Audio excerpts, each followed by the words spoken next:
Good afternoon, ladies and gentlemen. May I take this opportunity to ask to please have your seats. The Honorable Emilyn Pierre,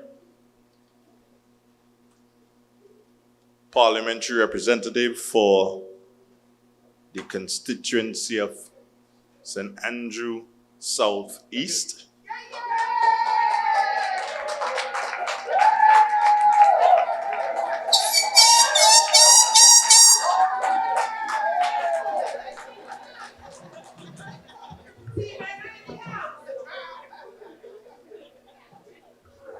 And the cliche is always ladies first, so we'll stick with the ladies. The Honorable Kate Lewis Peters, Parliamentary Representative for the constituency of St. Andrew North East.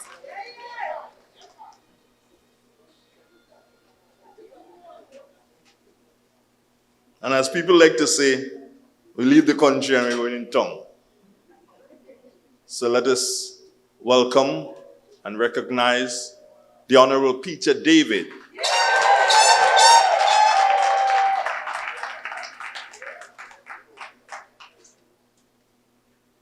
And we have some senators with us this afternoon. And it's like, torn between two lovers. They're both brethren of mine, so I don't even know which one to mention first. But I believe I should go, maybe it's seniority. And if I was to go to seniority, I'm guessing here, Senator the Honorable Noran Cox.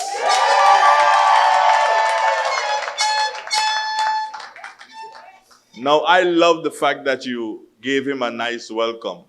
But let us make that welcome song louder than the noise Beryl made in Carriacou.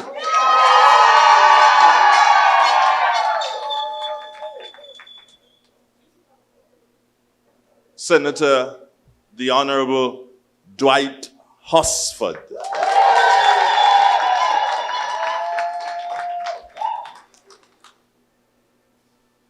Now, ladies and gentlemen, honestly, I ain't even know what I'm doing up here, I ain't even know. But I take this opportunity to welcome every single one of you here this evening. But before we go into all these fandangles, let us take the opportunity and ask Ms. Marilyn Bedeau to come forward and lead us in a word of prayer.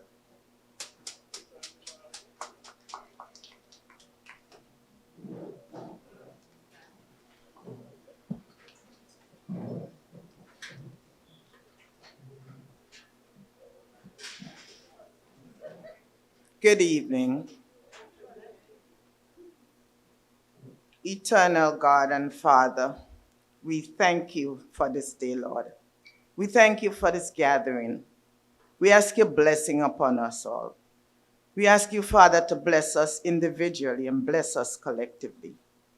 We pray an extra blessing and anointing with a hedge of protection on this cabinet, this entire cabinet. We ask you, Lord, to keep them together as one body so they could work as one for the well-being of our nation. Lord, we just thank you and we bless you and we glorify you. You are the Alpha and Omega, the beginning and the end, and we worship you, good Father, because without you, we are nothing. Without you, Father, we are lost. We know, Lord God, that you are our guidance and our protection, and we, Lord God, we come before you with all that we have, with all our problems, all our worries, all our baggages, and we leave them at your foot of your healing cross, because we know that you're an able God, and you are the only one that can take care of us. And Father, we come to you believing and trusting in you. You're an unchanging God, a God that never changes, a God of yesterday, today, and forever. and our hope and our trust is in you. Father God, you said in your word, if we remain in you and you in us, we can ask for anything, believing, and it will be done for us. And so, Father, this evening, my prayer, my asking, Lord God, is send your guiding angel to my island, my loving island of Carriacou, not forgetting Petit Martinique. Lord, they're still going through disasters and problems. They're suffering. And Lord, I ask you, come in a mighty way, Lord God, and help them that they may come back to the land that we know that we love. We're counting on you. We know, Lord God, you are an able God. We bless you. We adore you. We glorify you. We give you thanks. I make this prayer in no other name but the mighty and matchless name of our Lord and Savior, Jesus. Amen.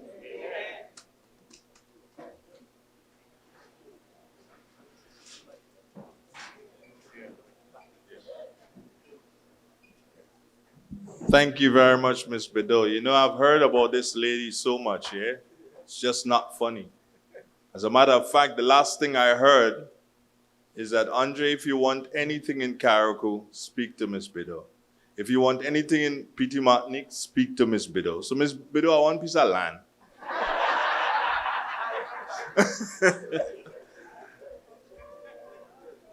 Ladies and gentlemen, may I please ask you to stand as the steel pan would lead us in the national anthem.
Don't sit. I didn't ask you to sit. We've recognized the Supreme One, the great I Am, in our presence. And we have acknowledged that we are all Grenadians. And whenever you hear me say Grenadians here this evening, don't for one moment believe that Carriacou and Petit Martinique is left out. Whenever I say Grenadians, I mean all of us, Miss Bedeau. Right. But it is time for us to recognize ourselves and to pay homage to the party to which we belong. Ladies and gentlemen, let us shout the deepness of our voices from deep within the valleys so that those in the mountaintops can hear us. Not shouting from the mountaintops down to the valleys. On the valleys and we're shouting out to the mountaintops. Let us join together and sing the party song of the new national party. 2, 3. Oh, you can count on me, working for my faithful I will, with all my working for the NNP. Come on, Mo. Can count on me, working for my party, Faithful I will be. I will fight with all my might, working for the end. One more time. Oh, you can. Working. Faithful I will be. I will fight with all my might, working for the NNP. Hip, hip, hip. Hip, hip, hip. That's the spirit. Now you can sit.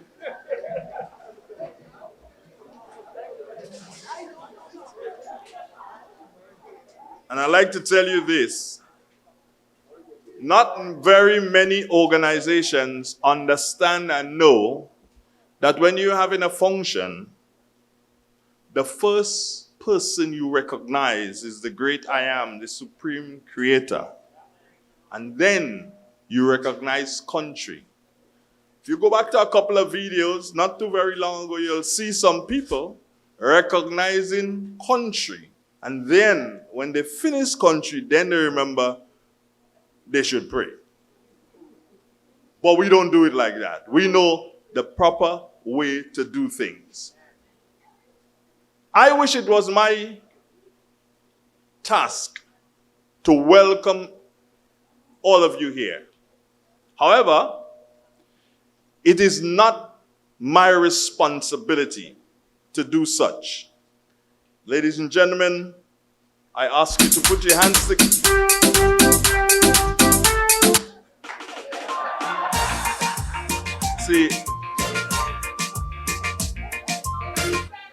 You see them DJ and them, they're always slow. Eh? Ladies and gentlemen, let us put our hands together and welcome Brother Saul Dikoto from the island of Martinique to welcome you here this evening.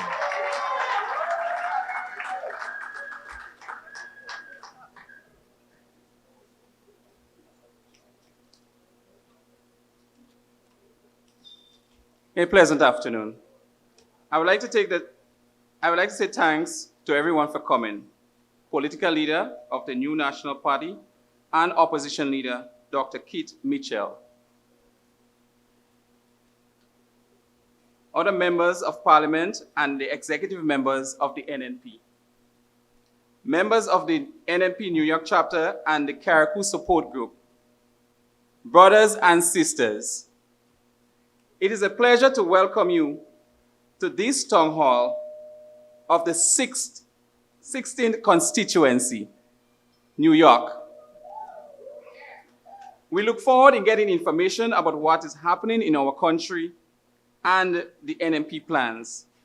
Brothers and sisters, let us take this time to welcome and thank you for taking your time off your busy schedule to be here with us. We trust that you will get the answers to your concerns and share ideas as to the way forward for our country, Grenada, Carriacou, and Martinique. We also invite you to support our concession stand as we raise funds for the continued work of the party. Once again, brothers and sisters, welcome.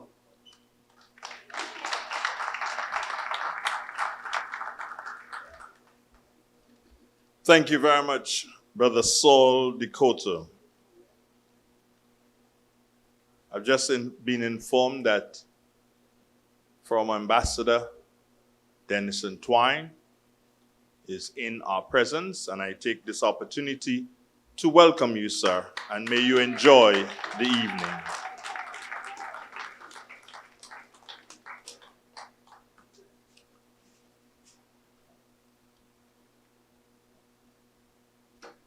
In everything you do, they say you must have God.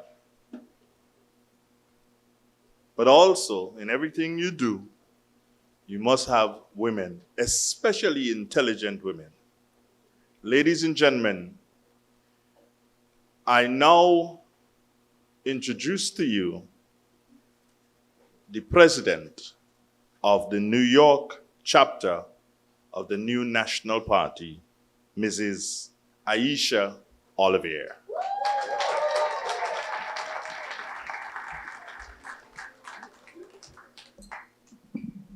I'm not as tall as Andre. Special good evening to our special guest, Minister of Parliament for St. Andrews Southeast, Honorable Emilyn Pierre, Minister of Parliament for the Town of St. George, Honorable Peter David, Minister of Parliament for St. Andrews Northeast, Honorable Kate Lewis Peters, Political Lead for Carriacou and Petite Martinique, Senator Noran Cox, long-standing member of the New National Party, Senator Dwight Hosford, executives, members, supporters, well-wishers, guests, good evening. The New York chapter has been in existence for over 20 years, supporting our home party through fundraisers, events, soliciting assistance, and personal donations. In November 2023, a new executive was elected. This team believes that unity, support, and inclusion can greatly aid in the support of our home party and our people. We have had several successful events and have future events to come. The executive body, the NNP New York Support Group, along with the Carriacou and Petite Martinique New York Support Group, pledges to continue to work diligently. We need your continued support in aiding our party's mission. There are many ways you can support publicly and privately. Talk to us, we would listen. Write to us, we would read. It is clear they are needed.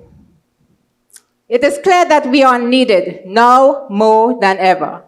Our heart aches and pains daily for those who are suffering back home. We here in the diaspora are affected indirectly by the impact of decisions made by the current administration. There is a population being ignored by this government. There are persons being victimized and abused. Where is the accountability? Others who are well off do not seem to care. Sadly, we as a people are becoming less caring, more angry. How can we attempt to change? It is time to come forward, not to be silent. We will not be bullied into silence. We are here because we believe in what our party stands for. A party for the people. A party for all people. A party where our representatives are loved, supported, work hard, and yes, are held accountable. Not only do we hold them accountable, they take accountability. This is true representation. As we look and listen to our leaders who have presented themselves here today to us, we can clearly see they have experience, they have the knowledge, they have the willpower, they have the warm hearts towards people, and they share our house. We, the New York chapter, is privileged to host this event and do hope that everyone have an enjoyable evening. Happy 40th anniversary, NNPites.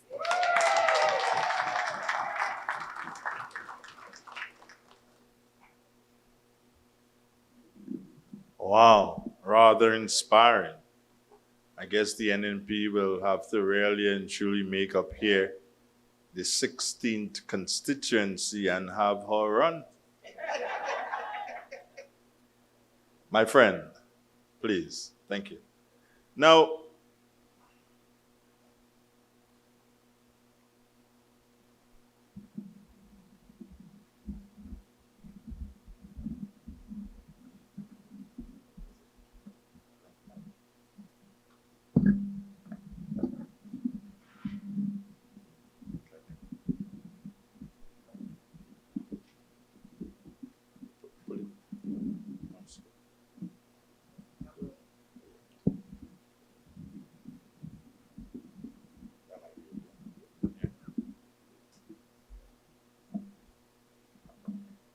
we're just trying to make sure that the cameras can pick up this handsome face.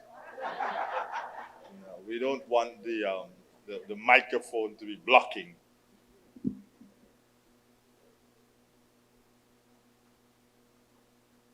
Now,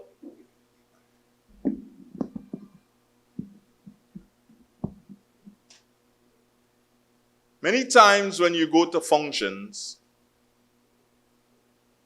you just have people come in and speak arbitrarily. But this is not the mantra of the New National Party. When someone steps here, that person is going to deliver a message. And our very first speaker from those seated here and to come, those to come.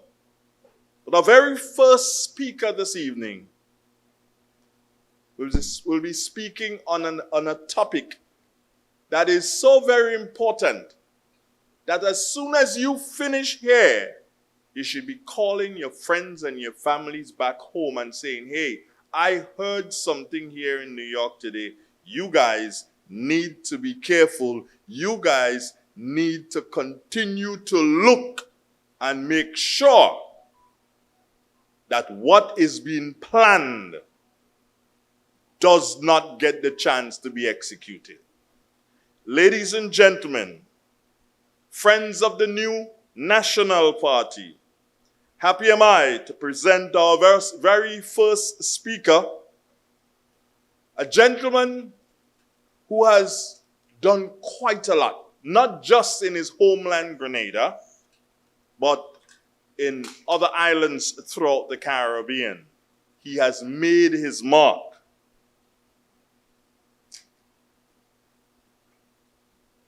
He's here with us this evening to bring a very powerful message, one that you should pay very close attention to. Put your hands together and welcome to the podium Senator Dwight Hosford. Let's hear it.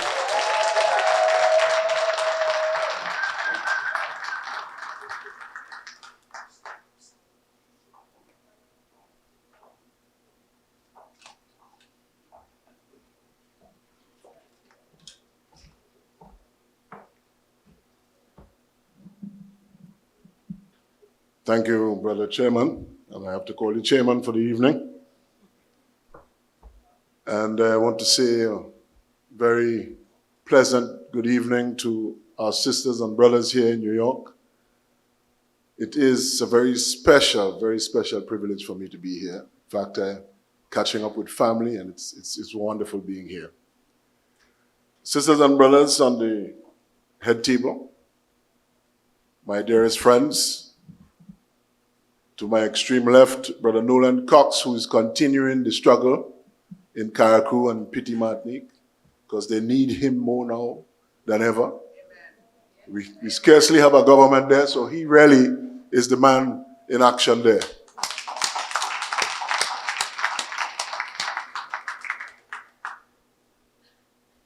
And Sister Kate Lewis, a champion for youth and youth development. I'm happy to be in her company here with you, sister.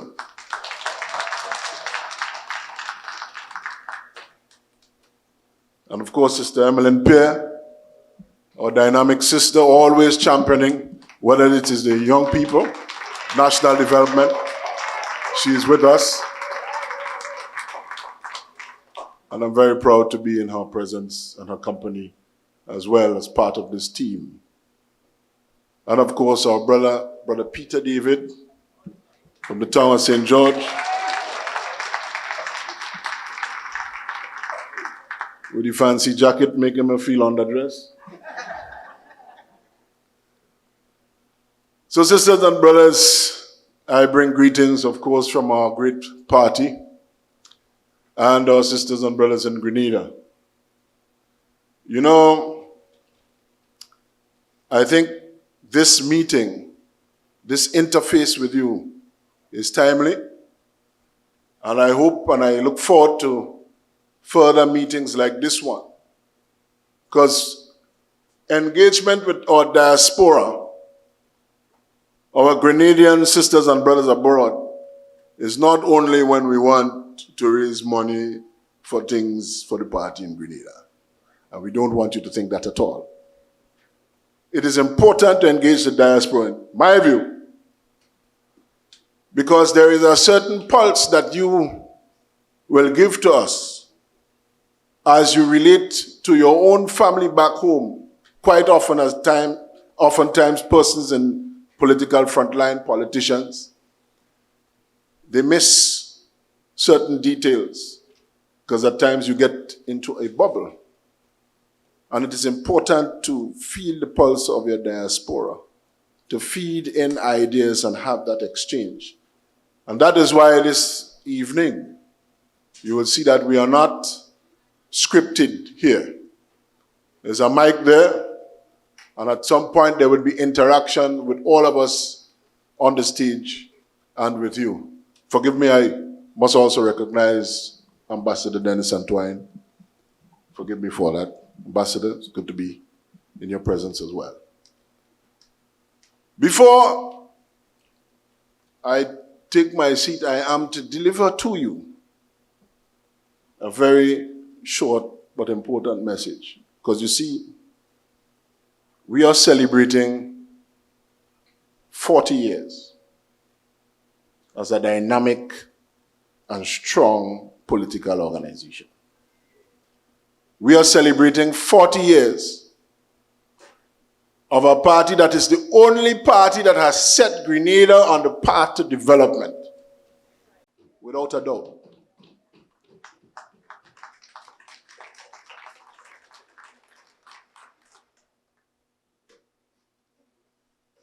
And 40 years is a milestone, but it is also an opportunity for us to pause and reflect. Because as we look at the past and review the journey that we had begun to this point, we must also look ahead. Because, sisters and brothers, there is a new landscape in Grenada. My mother say it's children that run in the government. I understand where she's coming from, because she's speaking from a generation much more senior to those who we have elected to office.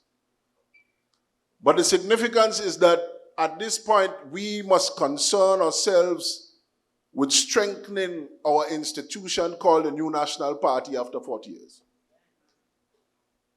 And that is why you see this team is here, and you would see more sisters and brothers, new faces coming on board as we carry the torch forward for our party and our nation.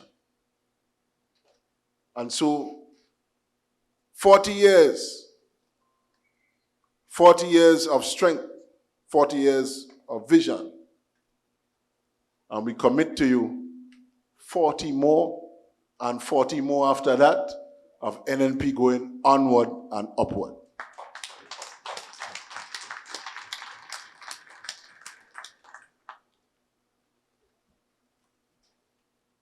Now it is my task in the National Executive to look at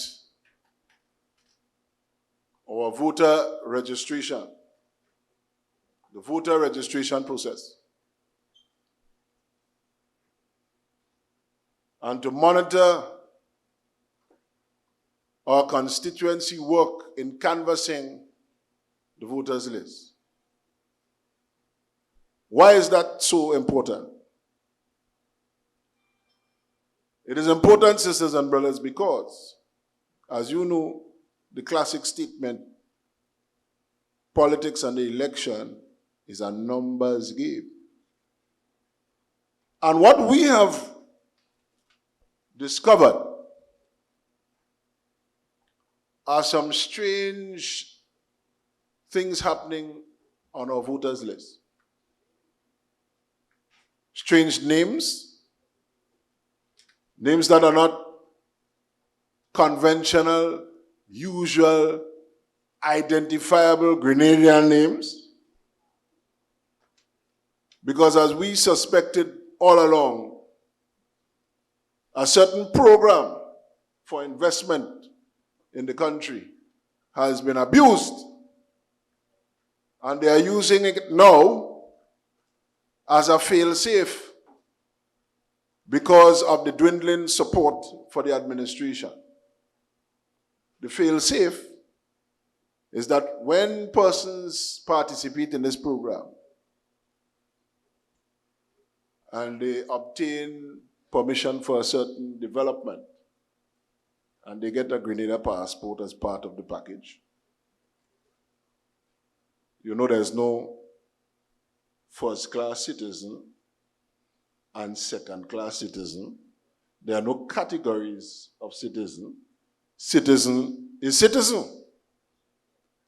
And so the idea, the plot, is to use these persons and register them in certain constituencies that they considered were marginal and very close on the last occasion, so as to increase the numbers that may vote for them in those constituencies so that they could hold on to office. Can you imagine that? They just reach, They just reach. And this is what we see happening. So the political battles that we have to fight going forward, this is part of the frontier, sisters and brothers. This is part of the frontier. We have a new bunch of hungry people that want to stay there. They ain't too concerned about what they're doing, whether they bring in service and benefit to the people.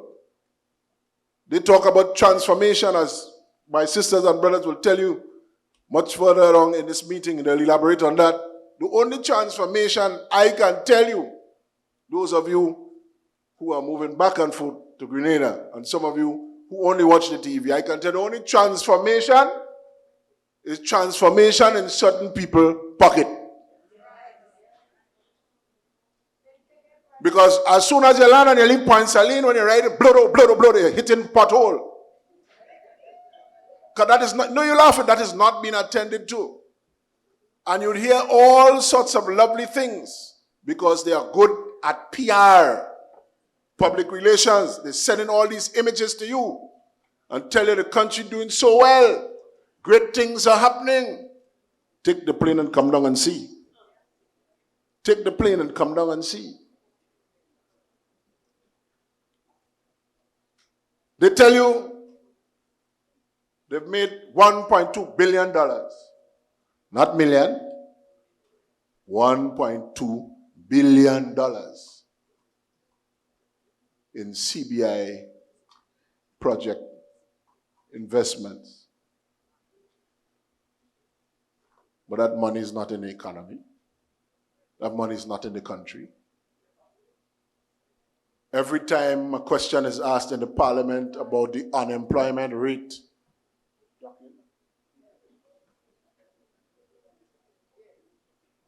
every time budget cycle comes around and a question is asked by the team, what about the percentage of economic growth? Ducking. Every time question is asked about the figures for job creation, ducking again. You notice no more transformation talk? They ain't talking about transformation. Because it's not happening. And so, sisters and brothers, that is why it is so important for us to come and re-engage. And I call it re-engaging with you in the diaspora. Because I believe, firmly so, on the last occasion, many of us and many of you, sisters and brothers in the diaspora, were duped by the fancy talk and a nice PR. And now, Well, it didn't take long, sister. It didn't take long for Grenadians to catch up. Because when you're catching your backside, when you're catching your nenen, you go catch up, you know. You go catch up. And so the people have caught up. But as it is with our system of government, it's not like we have in some parts of the United States, you know, you have recall. You get a certain amount of petitions and you could recall your representative. Unfortunately, we don't have that. So we have to wait. Some of us have to wait. But in the meantime, while we are waiting, we are educating our sisters and brothers. We are organizing our party. And we are giving political education to all our party foot soldiers so that we can be ready to take back the country and return it to prosperity once more.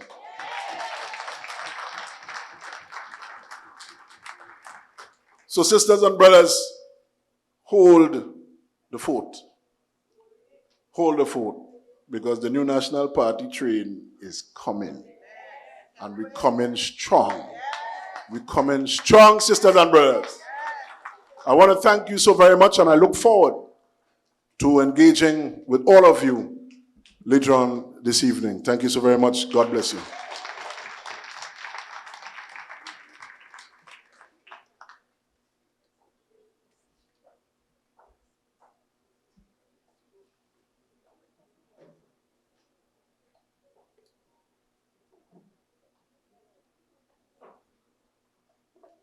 If you look at the table in the back, you'll see some of these. But before I speak to it, ladies and gentlemen, that is not how you show appreciation for somebody who has really and truly spoken to you and given you a message here this evening. Let's hear it for Brother Dwight Hosford.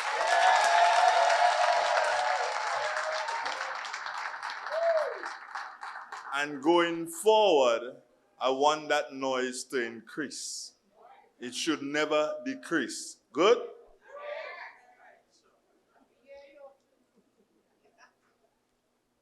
My attention was drawn to something. But I have learned that sometimes the best thing to do is use a new word I made on my own. Ignorement. I know what kind of word it is. I made the word. So I use in ignorement because they brought my attention to something and pointed out something or somebody, and I say, ignorement is the order of the day. But there's one thing we can't ignore, brothers and sisters. And there's one thing we should never ignore.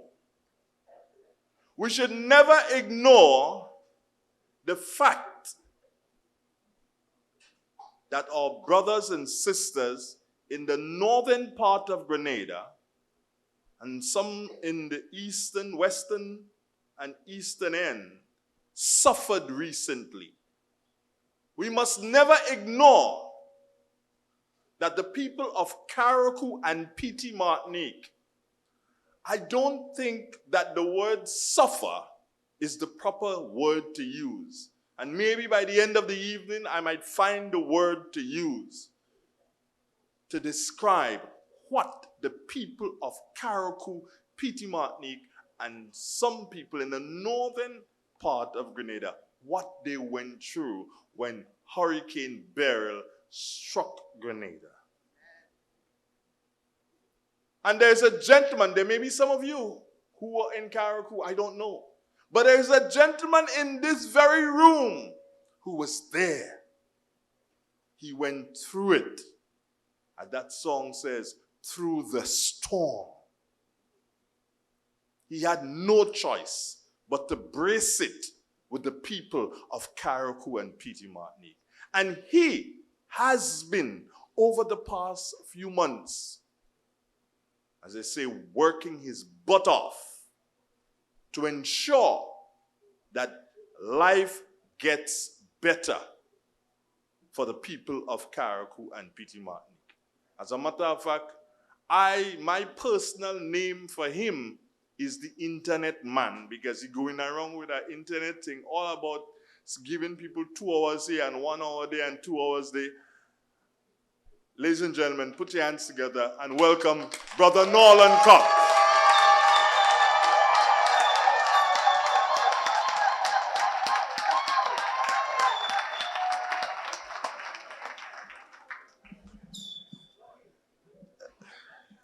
Thank you very much, Mr. Chair.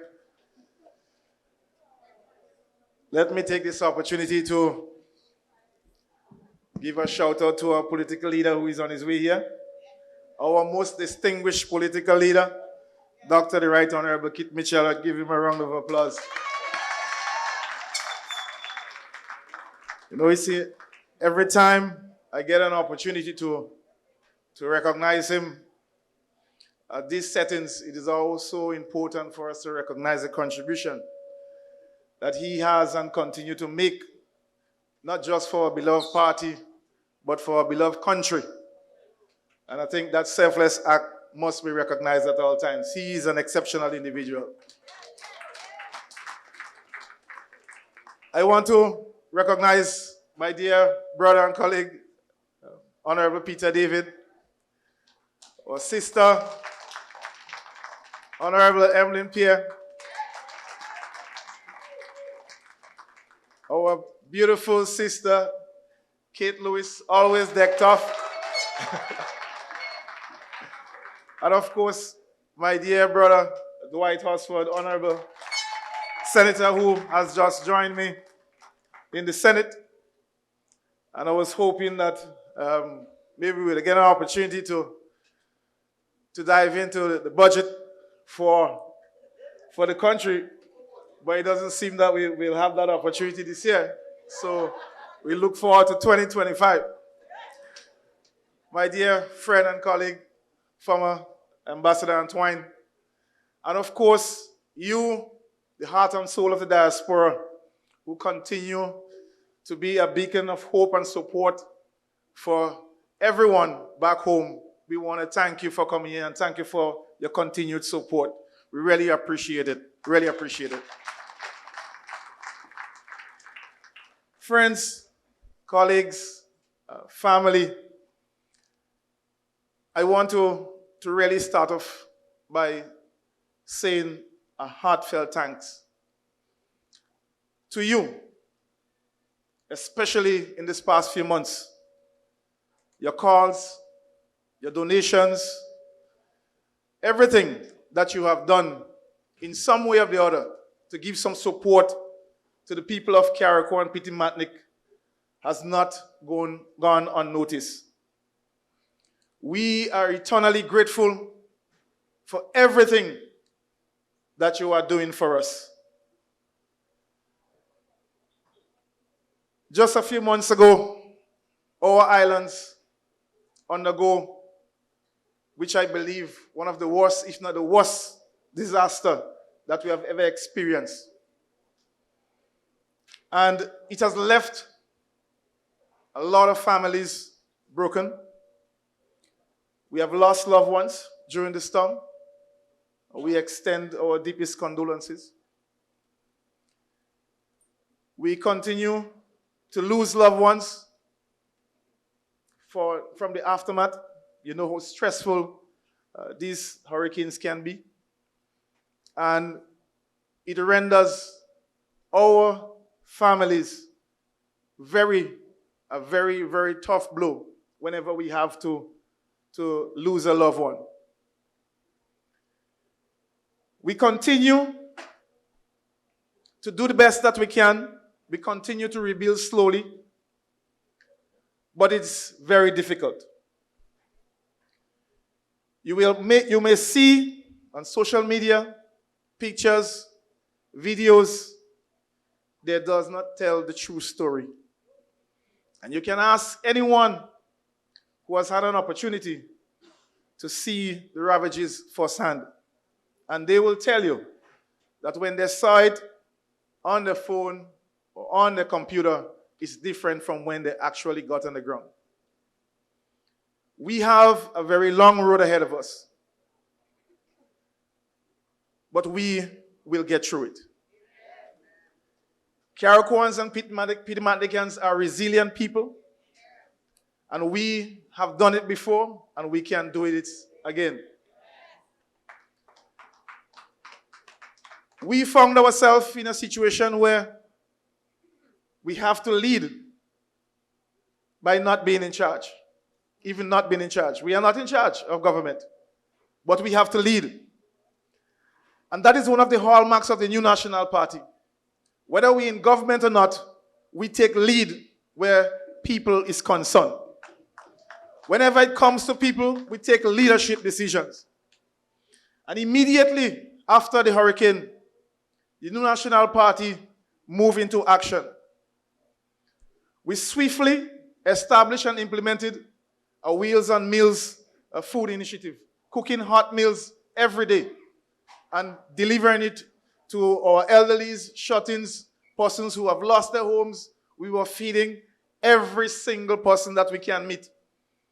And we weren't doing it in any way or means or shape through any political means. We were feeding each and every person that we could meet. And that is what we have done, and that is what we continue to do. During a disaster is not the time for us to be singling out people and asking where you vote before you can get something to eat. We have not done that, and we would never do that. That is not who we are as a party. That is not who we are as a people. And any initiative that I have to spearhead during this difficult time for us, we have reached out to everyone. We also implemented a portable toilet. You know, right after the storm, persons lose their homes, everything has been destroyed. We quickly located portable toilets in selective areas throughout the communities, and also at some of the shelters. We did that. The New National Party did that right after the hurricane. Those were our initiatives. We also, through the support of friends and family in the diaspora, we also give support to everyone with relief materials, water, everything. Just recently, as last Saturday, we gave out school bags, school supplies, relief items, clothes. I mean, we just open our doors and we welcome each and every Carriacouan and Pity Matlican who needs this support. And that is what we have been doing. So we are proud. We are proud of who we are and what we represent as a party, especially during these difficult times. But you know what's really disappointed me, brothers and sisters, is when we establish our kitchen, the Wheels on Meals. On a Saturday, the public health official came to inspect our kitchen on a Saturday with an attempt to shut the kitchen down. Could you imagine, during a disaster? But only to find out that our kitchen was the only kitchen that met the requirements. Brothers and sisters, we are prepared. We are properly prepared. And you know what was even more sad? That a government official go on national TV and said that why is NNP cooking food and giving people? Because we're generating garbage. Could you imagine? Could you imagine? People are hungry, they want food to eat, and the only thing you could think about is generating garbage. And what is even more sad is that there were other institutions cooking meals as well, but they were only targeting our initiative. They also targeted the toilet, the portable toilets. They said, where are we going to clean it? We had a pump truck, and we had men and women to help clean the toilets and to make sure they were properly sanitized for use on a daily basis. So we were ready and we were prepared. But it just goes to show you, brothers and sisters, during a crisis, the first thing that they try to do is to prevent the leadership initiatives of this New National Party.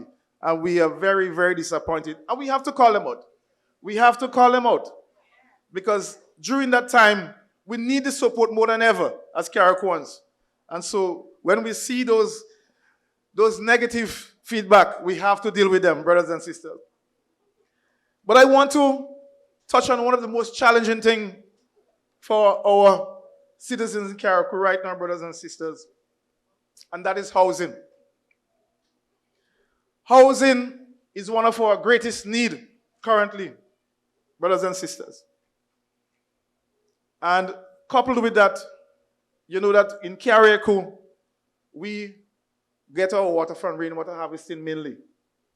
So just imagine, majority of the roofs are off right now. So what is happening is that no water is being collected during this period. And when dry season comes in January, we are going to be challenged more than ever. And I'm saying this in the context that I am so concerned that we don't know what is going to happen. We really don't know what is going to happen. We, as a party, we are discussing certain initiatives to see how we can strengthen the response effort when that time comes, which will come, to give whatever support that we can to our brothers and sisters during that period. And we may call on you to give some further support wherever you can to make that happen, because we do have some challenging months coming ahead this dry season. But brothers and sisters, we can say that we're almost in November. We're almost in November. And you know, it was only about 24 hours ago, it really dawned on me that in response to the rebuilding efforts by the current government, that not one single house has been completed yet in Carriacou or Petit Matlick. Brothers and sisters, you wouldn't believe me, but that is a fact. There is not one single house that is completed, that is handed over to any family or individual to say that, look, my house has been damaged or blown down, and the government has rebuilt the house for me, and I'm in there. There is not one single house to this date that has been completed. Could you believe it? You can't believe it? But that is the fact. That is the fact. They have started building some houses since September, and to this date, none have been completed. Brothers and sisters, the response has been sluggish, it has been unplanned, it's unstructured, and it seems that it's going to fail. But we are hoping and we are praying that they don't fail. We are rooting for the government, because if they succeed, the people of Carriacou and Petit Matlick will benefit. But right now, what we are seeing, we are very hopeless that they are able to do a good job. Brothers and sisters, this recovery effort, we see a lack of leadership, a lack of good judgment, a lack of good decisions. And one such example is that every single playing field in Carriacou and Petit Matlick, except for the mini stadium, is an official dump site. Could you believe it? Of all the lands that are available in Carriacou, a decision was taken to make the playing fields at this point in time, where our boys and girls need some place to recreate, to alleviate the stress of burial. There is no place to play. Thank God for the beach. There is not a single playing field except for the mini stadium. All other playing fields are littered with garbage. Littered with garbage. And you'll hear more about this garbage cleanup. Brothers and sisters, we want to stand and let me welcome our political leader.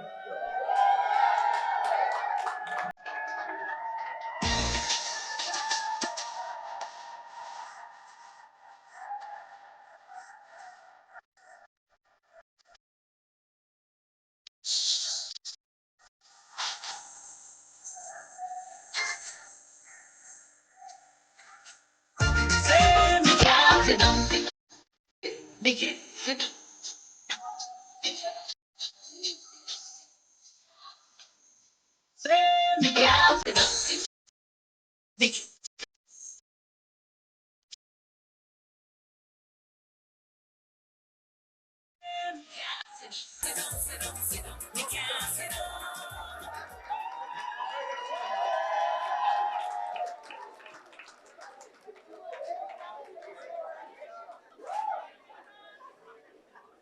Thank you very much, and welcome to our political leader. So, brothers and sisters, let's get back to this very important issue.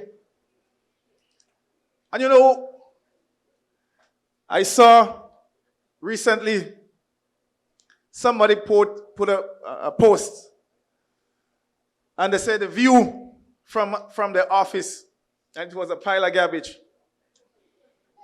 I mean, if you know Hillsborough Secondary School, and know the Hillsborough Recreation Ground, you know that basically the dump is next door to the secondary school.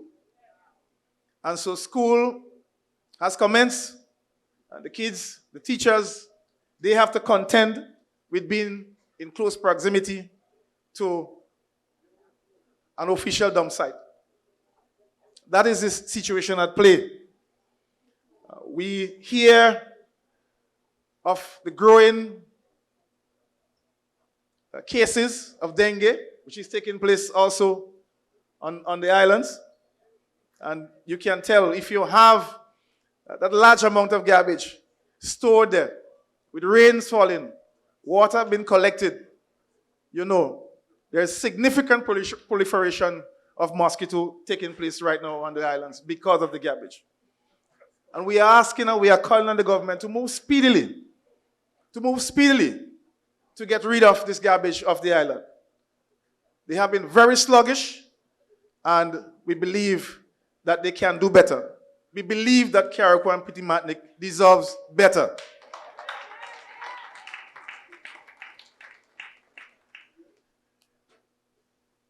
I want to touch a little bit on schools and education. And, you know, the news just keep getting sadder and sadder by the day.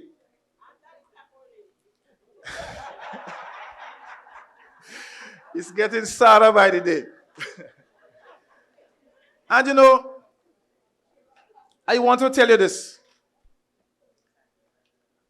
There was a meeting recently with parents and guardians and staff of the Dover Government School with the parliamentary rep for Carriacou. And certain decisions were made as to how to address the situation with the Dover Government School. A week later, the Minister for Education came and had a meeting with the said students, said parents, said teachers, and a different decision was taken. And I'll tell you what those two decisions were. The first decision by the parliamentary rep was to build a temporary building, a temporary school for Dover School, put some fans in and a platform for the kids. And when the Minister for Education came, he said that he is the Minister for Education and not the parliamentary rep for Carriacou. And so the decision is that Dover School is going to close and the students are going to go to Mount Pleasant. I said, let me repeat this. The Minister for Education said to the parents that Dover School, the Dover School, a school that is 80 plus years old, is going to close, and they're going to move Dover School students, they're going to bus them daily to Mount Pleasant. Could you believe it, brothers and sisters?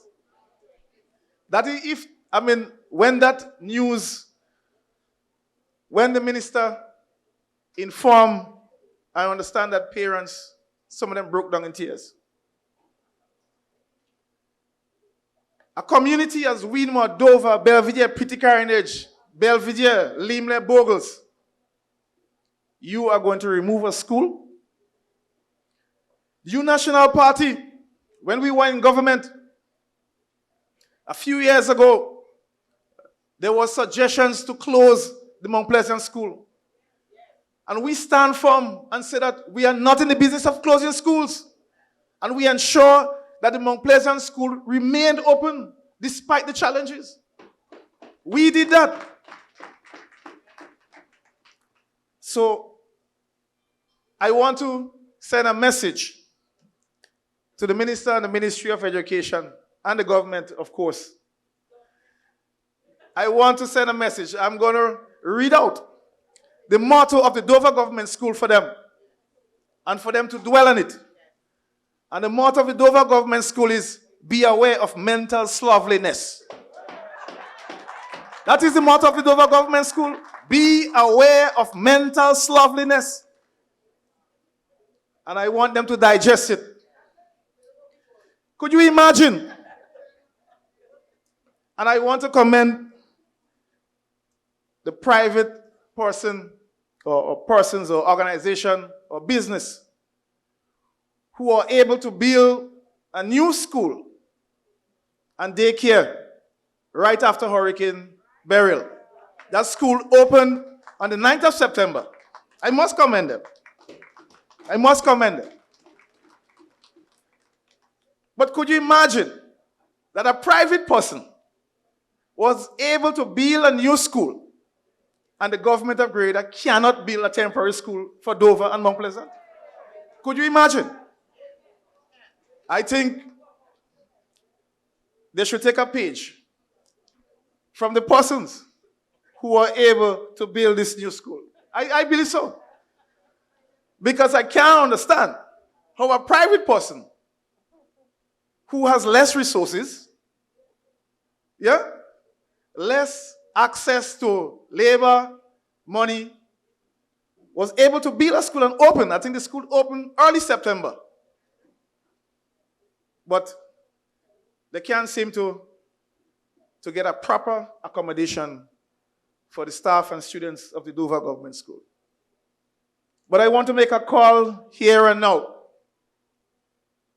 that we have to build a temporary school for Dover Government School and even Mount Pleasant. We have to do it. And I'm making a call in this diaspora. Somebody who may know somebody that can direct us to somebody who can help for us to get some assistance to build a temporary school. I'm certain that parents and persons from the communities can come out and give free labor to help build that school so that our kids can get a comfortable place. We are not supporting the idea of closing school. I want to speak a little bit on business support. The government right after Hurricane announced some measures to give some support to persons who would have lost their homes, businesses that would have been damaged. And they indicated that, look, we are going to remove VAT, we are going to remove duties, and so that whenever you go to the hardware store to purchase, your sales, your purchases are not going to attract any VAT or duties. Brothers and sisters, just as how the persons go to the store, just so the store owners tell them, we ain't know nothing about that. We ain't hear nothing from nobody, and we ain't know nothing about that. That has failed. It has not worked. The free barrel, well, I don't have to tell you. You are here in the diaspora and you know the challenges with the free barrel, as indicated. Every home is only allowed, or every person is only allowed 2 pieces of item, or 2 pieces of appliances. So if you have a house and you lost both of your televisions, and you have 2 fridges, you're only given concessions for 1 TV and only 1 fridge, or 2 fridge and no TV, or 2 TV and no fridge. So just imagine businesses who have several coolers and freezers, they are only entitled to only 2. That is what was said. I'm only repeating what they said. Does that make sense, brothers and sisters? We are asking the government to review this, to make it more easy for our people to be able to access those measures so that we can truly benefit from it. They also took an initiative to put $25 million in the Minister's Bank. You ever heard about the Minister's Bank? That's the GDB. That's the minister's bank. That's where all the ministers go to get their easement. Yeah? The minister's bank. I recall when this was put forward in the parliament, I asked the question, what are the terms and conditions? What are the terms and conditions? How our businesses are going to be able to access these monies so that they can start back? Well, I'm hearing it's a ton of paperwork. You have to bring land deed and all kind of stuff.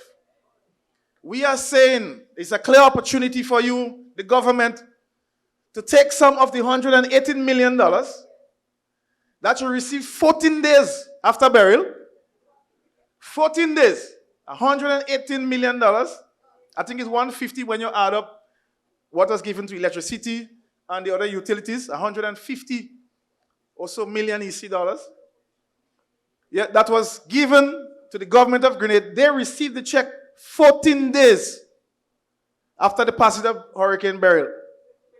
14 days. I just want you to know.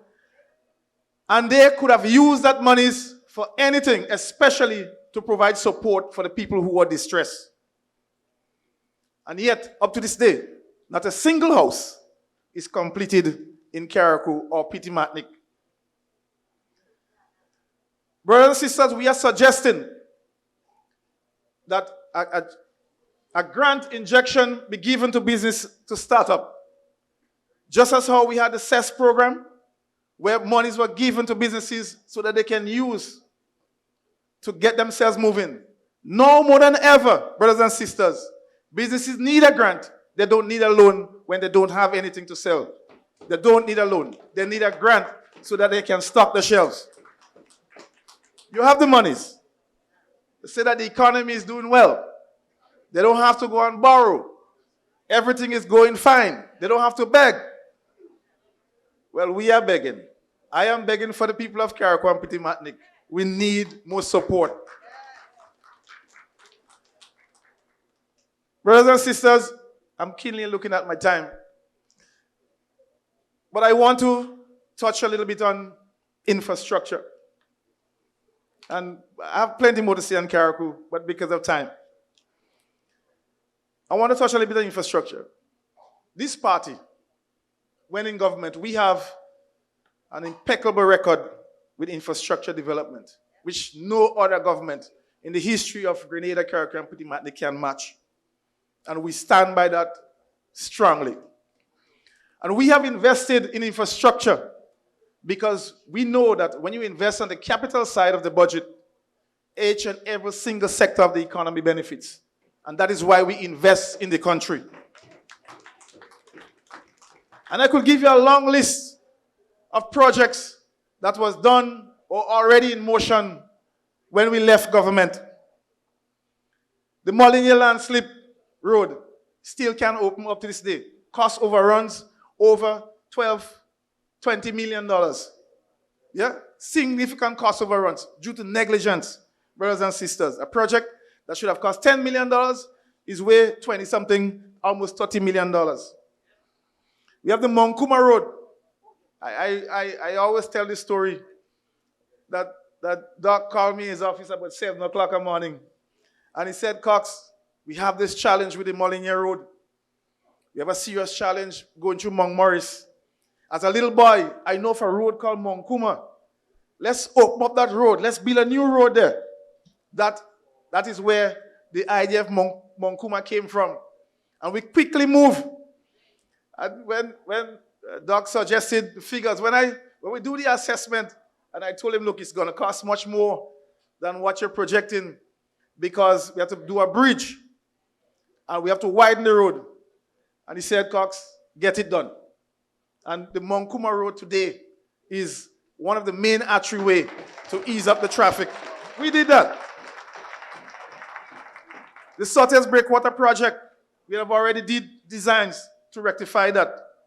We already had plans for a jetty and seawall in Waltham. The agriculture feeder roads, that we saw roads under that done in Carriacou, Butcher Hill, and Limler. The St. Patrick's Road Network, the St. John's River Project, my dear colleague here, Honorable Peter David, When I told him that we're going to start the project, he said, Cox, you sure? He said, I've been in NDC and the project can't start. I come in NNP. You sure this project will start? I say, guy, I got it. I got your back. We're going to start. And, after we left, the project is still incompleted. But the persons in the River area see the benefits of what was already done. You have the Western Main Road project, which we lost, which they lost. They lost that project, over $36 million. That was lost. The Fort George project, the restoration of the Fort George project, that project that project was already tendered. So, and a contractor was already selected when we left government. The Goa Medical Station, the Goa Polyclinic, nothing is being done with that. This beautiful facility, all right? And the idea behind that facility was that persons coming from Surtees, St. Mark's, if they have any serious medical issues, they wouldn't have to go all the way to St. George's. And that is the purpose of the polyclinic. And it's not being utilized, brothers and sisters. And we can go on. St. Mark's Medical Station, the St. George Market Development and Upgrade, and our famous low-income Chinese homes, which are now being called condominiums. Brothers and sisters, those are the hallmark of the work of the New National Party. St. David's, a fire station for St. David's. The upgrade and expansion of the Morris Bishop International Airport. We did that. That is our project. Yeah. I saw the air bridges in motion, people using them today. The Grenville Commercial Complex. The Seamoon Cultural Center that was destroyed in Hurricane Ivan. We had that project on stream. All those projects has been stopped. The Las Vegas playing field. The first playing field in Grenada where we have lighting that we can play hardball cricket under lights in Las Vegas. We did that. Lighting of all these lights you see in the playing field that is happening now, that is the work of the National Party. The traffic lights in the St. George's area, that is the work of the National Party. Bishop's College, New School, the Princess Royal Hospital, the Hillsborough Health Center, that is the work of the National Party. Brothers and sisters, and the list goes on and on. But I challenge them. If they can list, I wonder if I should give them that number. If they can list 5, that is too much. Well, you know the answer. They have failed. They have failed to invest properly in the people. And hence the reason why you have these challenges with cash flow in the government. Hence the reason why some of our teachers are unable to get pay and they blame it on the computer and the system. But we never heard that. We never had those challenges with the National Party. We warned them. We warned them that they wouldn't get paid. But they didn't believe us. But I want to say this, brothers and sisters, we have to look forward. We have to look at the way forward. While we do have a challenging time now, we believe that the New National Party has the recipe to rescue Grenada as he has done in the past.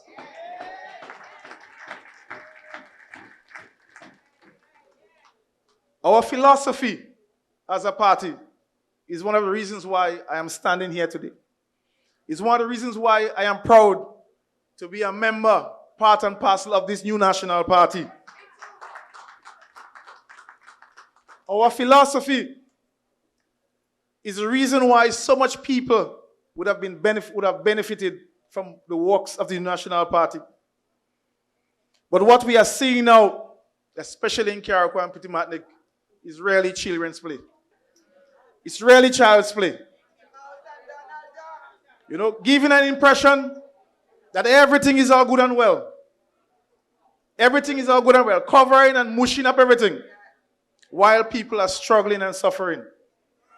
We believe that it is time for that to stop. We believe the people of Carriacou and Petit Martinique deserve better. And they have better. And better is coming. Better is coming in the name of Noran Cox and the New National Party.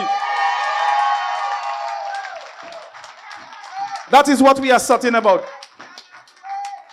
We have a great opportunity.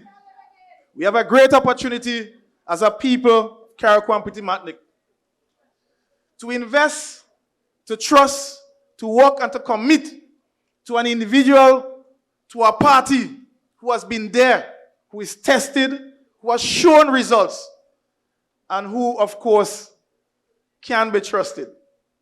We can be trusted. Somebody who is committed, somebody who is honest in the efforts towards people. Brothers and sisters, I don't have to try. I don't have to try to work to care about people, to show that I care about people. It comes, not even while I'm sleeping, it happens. And that is the true asset of the people of Carriacou and Petit Martinique. That is the true asset of the new National Party. By having people who really, really care for them on a daily basis. I mean, we have a lot of stories. I have a lot of stories I could give you. But probably this is not the setting for it. This is not the setting for it. But the time will come when a lot of information will come out and some despicable stuff that is going on. You know, heart-wrenching stuff. How our people have been treated. Disrespect. Senior citizens have been disrespected, you know, by kids who should know better. We do not tolerate that. Our seniors deserve better. So I want to close by saying how pleased I am, how honored I am to be here in this diaspora, and to thank you for your unwavering support. I think sometimes we take for granted the relationship that we have with the diaspora, how critical it is, and how important it is for us to know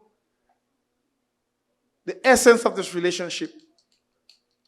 And if you look back at some of the results that this relationship has nurtured, I think that we, as Grenadians, we have to be proud of who we are, irrespective of which party that we support. And the diaspora truly represents a united approach. Whenever there is a call in crisis, the diaspora responds, irrespective of the political preference. And that is one of the things that I love about the diaspora. And I want to commend you for that. I want to commend you for that. But we have to continue to press on. And the National Party stands ready to rescue not just Carriacou and Petit Martinique, but our country from this crisis that we are facing. Brothers and sisters, it's bad. It's bad, but not hopeless, because you have the new National Party to take you through decades and decades. So we want to thank you and ask you to continue to give support to the National Party, whatever efforts we have, and of course, your beloved family, friends, and citizens of this country that we dearly love. Thank you very much, and have a wonderful evening.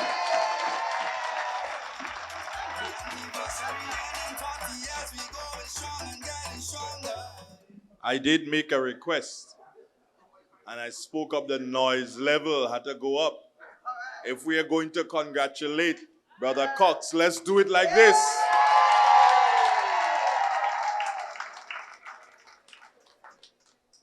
Let me take this opportunity to remind you that the Carriacou and Petit Martinique New York chapter of the New National Party, they have a fall brunch. No, not falling down. They have a fall brunch, and that's going to be on Saturday, November the 16th. Like they know when I'm going back. And the time is 1 until you say when. 1 p.m. until you say when. And it's going to be at 302 East 91st Street between Lenox and Clarkson. Music by DJ Gemini Sounds. Price is $30. And the menu, fried fish, chicken, pork, cuckoo, roll rice, macaroni pie, and more, Saraka style. For tickets, you can contact Jacinta 917-615-4918, Wilson 917-754-1319, Nisha 347-683-1997, and Carlos 718-813-6722. And just to remind you, again, we can't stop letting you know that the new National Party is in 40th mood, celebrating 40 years as a political party serving Grenada. The anniversary officially begins on the 24th of November and continues until the 3rd of December. Activities include Sunday, the 24th of November, church service. And that's information for the folks back home, not necessary for us here. Wednesday, the 27th of November, there'll be a press conference. Saturday, the 30th of November, there'll be a banquet and awards. And on Sunday, the 1st of December, a gospel concert and a mass rally. And on Tuesday, the 3rd of December, it will be, and this is something you can participate in, it's the NNP Wear Green Day. So plan well. Maybe you can get one of those jackets. I see some nice jackets around. Maybe you can get one of those jackets. Say that again? No, I want you to buy one.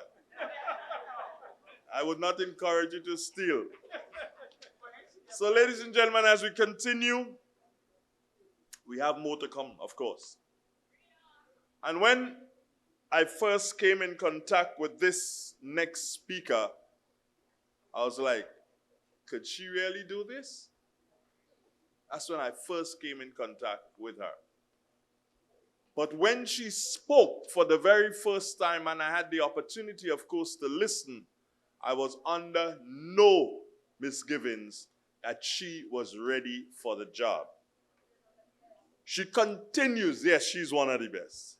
She continues to represent her constituency in a magnificent manner. Ladies and gentlemen, happy am I to introduce for you our third speaker here this evening on the table. Let's put our hands together. St. Andrew, Northeast. Make some noise. 40 years we going strong and getting stronger. It's a celebration. It's a celebration. We love it. The future looking right bright. And we moving on just right. Happy anniversary. Happy anniversary. And in 40 years we going strong and getting stronger. Thank you very much, Mr. Chairman, for your warm welcome. And let me first of all recognize our political leader, Dr. the Right Honorable Keith Mitchell. There is no other like him. They could try, but they will not get through. Also, my other colleagues on the platform, both Senators Noran Cox and Dwight Hosford, my colleague, Sister Emilyn Pierre, she's here, and Brother Peter David. But I want to say a special good evening to all of you NNP supporters in New York, the diaspora, all our well-wishers, my family, Kenisha, and all the others who are here. I'm happy to see you. Let us recognize former Ambassador Dennis Antoine.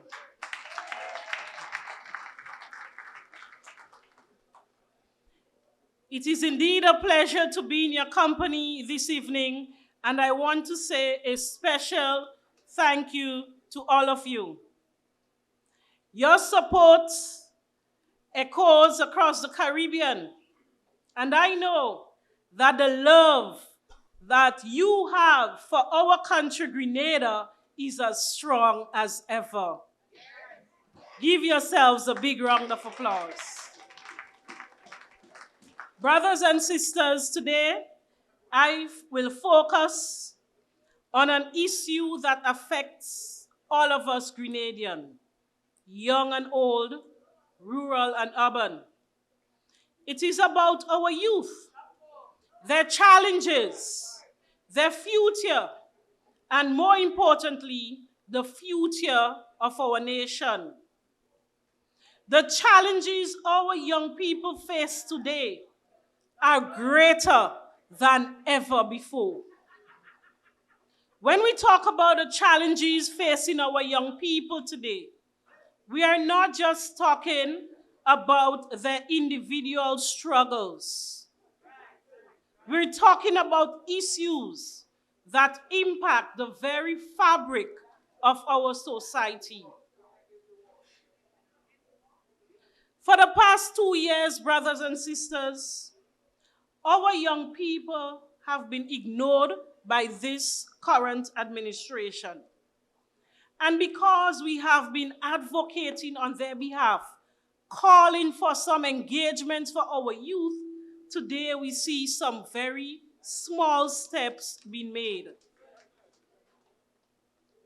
You see, brothers and sisters, when our young people are left behind, our nation cannot move forward. And tragically, we are beginning to see the consequences of a government that has overlooked its responsibilities to our young people. Our young people were promised opportunities, pathways to meaningful employment, and support in launching businesses. They were promised sustainable and permanent employment. But instead, they have been handed backward policies, reduced support, and lip service rather than genuine action. And what happens as a result? Our young people today are faced with rising frustration and a growing sense of hopelessness. Our young people are losing faith, not only in the future, but in our nation. As the new administration took office, they vowed to put youth at the center of their agenda. But I want you to look around, look at what is happening, and answer me this. Have you seen any sustainable new initiatives for our young people after 2.5 years? Where are the new initiatives to match the challenges of today? The only program we have seen that they have relaunched is a program that we implemented in government. The fresh ideas that they have promised have not yet materialized. As a result, we have also seen a sharp decline in youth entrepreneurship, limited access to financial support for our young business owners. You see, under our administration, they were our rising stars, our future business leaders, but today they are left in the dark. Brothers and sisters, unemployment continues to rise amongst our young people. We have young, capable, bright men and women eager to contribute to our communities. They want to be part of something big. They want meaningful job opportunities. However, they are met with barriers, empty promises, and policies that simply don't address the reality of today's job markets. And we know that when there is no work, there is no purpose, and our young people lose hope. What happens when our young people lose hope, brothers and sisters? We all know the answer. It leads to despair. And far too often, it leads to crime. Crime, brothers and sisters, is not born out of the love for wrongdoing, you know. Crime grows as a result of the absence of genuine opportunities for our young people. Crime grows when our young people look around and they see nothing to strive for. There is no support system for them to lean on. There is no hope for change.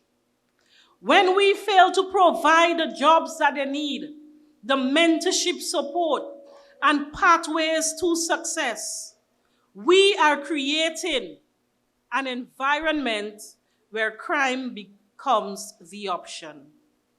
Not a choice, but out of necessity. We have all seen the headlines. We know our reality. Crime rates are on the rise in our beautiful country, Grenada. And it is our young people, most times, who are the victims, and sadly, sometimes, the perpetrators. But this is not a path they chose.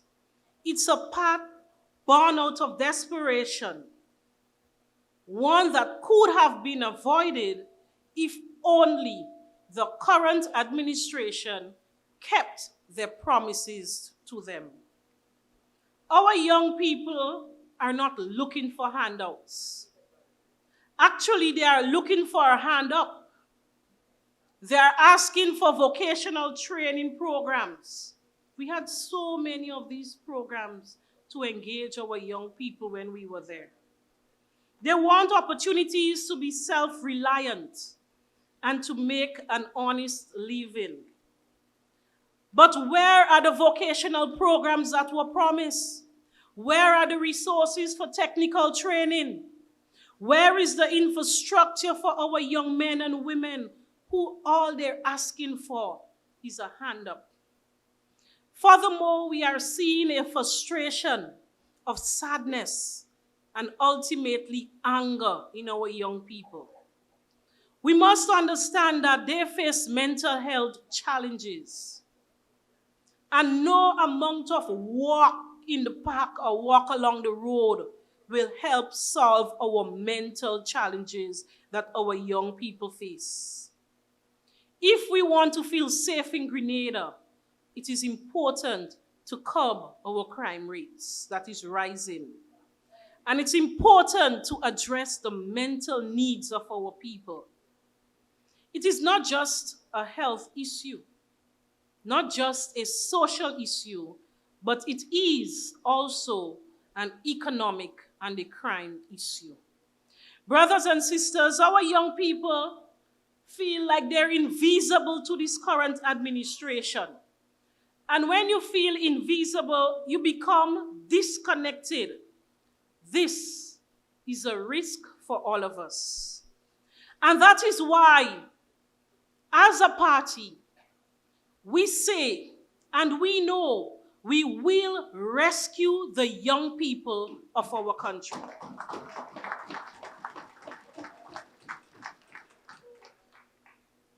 By rescuing our young people, it is not just about talking and giving empty promises and making catchy slogans.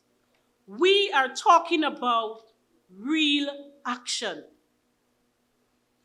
Our new national party is ready to make youth development a priority once again. We will rebuild bridges that have been broken. We will restore all of the programs that gave our young people hope. and we will launch new initiatives to match the needs of today's society. Our vision is simple. We wish to see a Grenada where every young person has access to education, training, mental health support, and job opportunities. A Grenada where young people can feel empowered, engaged, and supported. A Grenada where crime will not be the answer, because there will be opportunities and hope everywhere for our young people. We have a plan because we have the experience and we have the will to rescue our young people. But, brothers and sisters, we need each and every one of you to stand with us. We need your voices, your energy, your determination to bring this message back home. Tell your friends, tell your families, and your communities that the new national party is ready to fight for a better future for our young people. Our young people deserves a government that does more than just promise. We need an administration that can deliver its promises to our youth. And with your help, we will make this vision a reality. Thank you, brothers and sisters. God bless each and every one of you.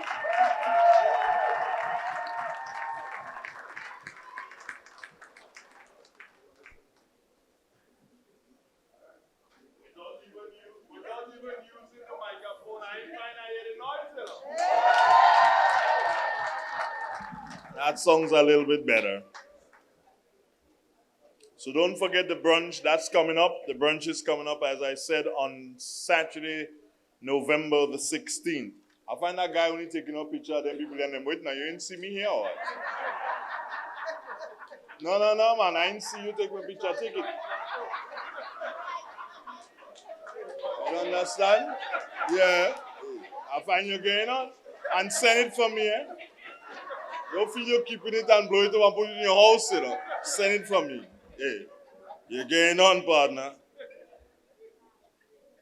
Put your hands together for Sister Kate Lewis.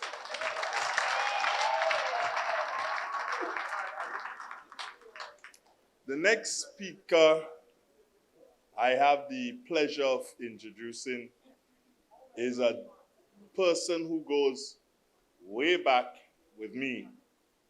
Fortunately or unfortunately, my mom got a job in 1972 thereabouts in St. George's. Mommy last child had to travel with mommy. So I went down to the city with mommy. She worked at the Anglican Rectory as a domestic for many years. So that's where I grew up. But there's some others who the rectory, the Anglican Rectory, had influence on also. They pretend that, it ain't exist no more, but joke. As a matter of fact, I remember because I was an acolyte too. Yeah, Doc, I was. So, what I remember that person, the family had their special seat in the church. Nobody sat there. It was like sacrilege to go and sit down there. As a matter of fact, when the people came to clean the church, they cleaned that spot first. But that was not something that they got for free. The family, together with other families, they were responsible for keeping the grounds, making sure that the bougainvilleas were the correct height, and twisted properly and everything, and the lawn was manicured and everything. And I, of course, are living in a rectory, so I don't walk in. And I'm watching them walking in. Today, he's a dear friend of mine. When I tell people that Peter David and I go back a long way, they don't understand. Ladies and gentlemen, happy am I to bring to the microphone the Honorable Peter David, Parliamentary Representative for the constituency of St. George.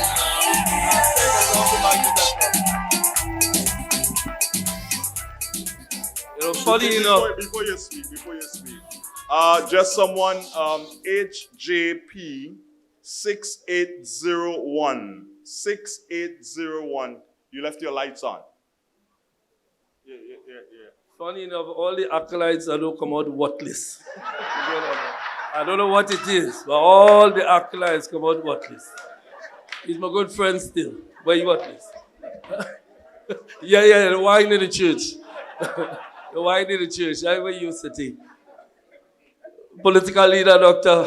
Keith Mitchell, other members at the head table, Sister Pierre, Sister Kate, Dwight, Brother Cox. I'll move fast because the time is on us. Brothers and sisters, always a pleasure for me to be in New York. Ladies and gentlemen, friends of the 16th constituency, here in New York, because quite frankly, the 16th constituency means all Grenadians in the diaspora, but I'm here with the 16th constituency in New York.